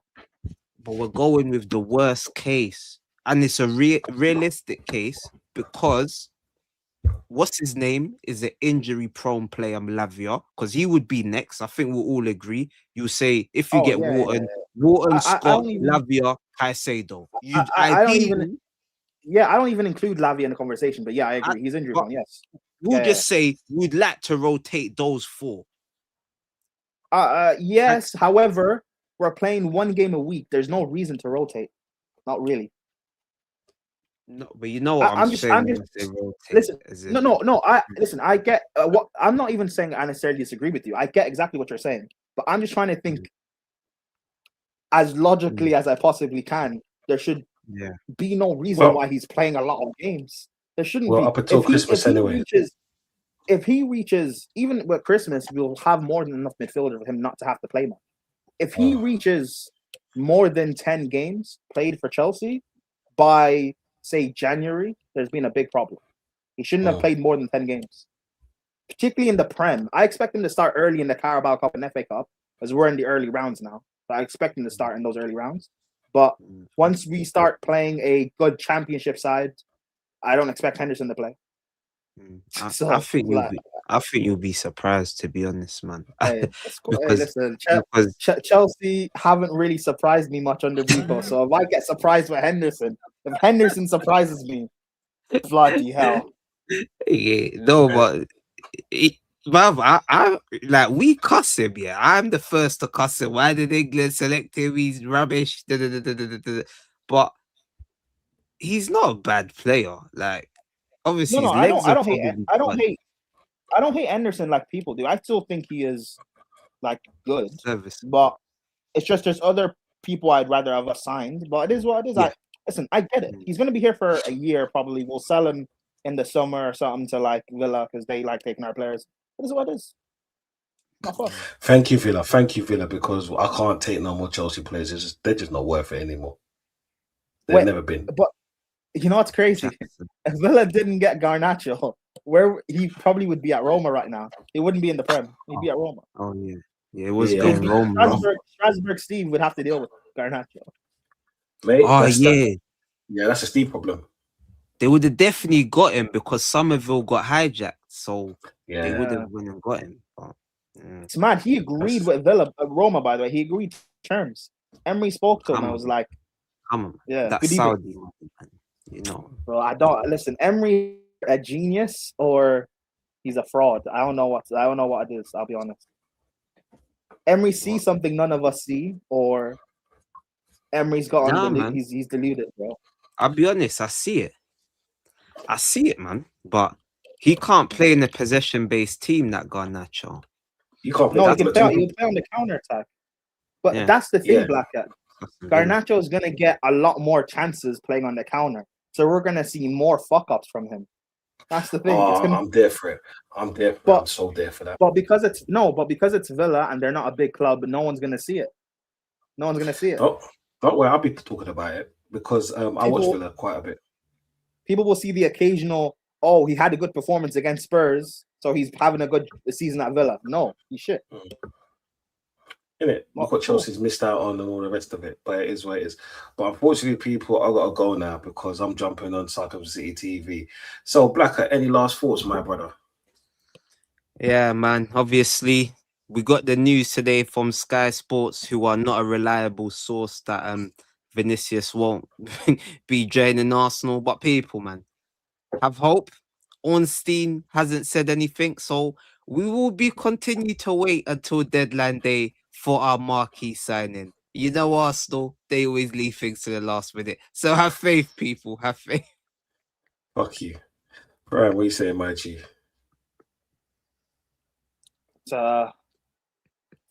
Listen, Garnacho didn't go to Arsenal, but he went to a club that starts with A, who is managed by a former Arsenal manager. So I was half right, I guess.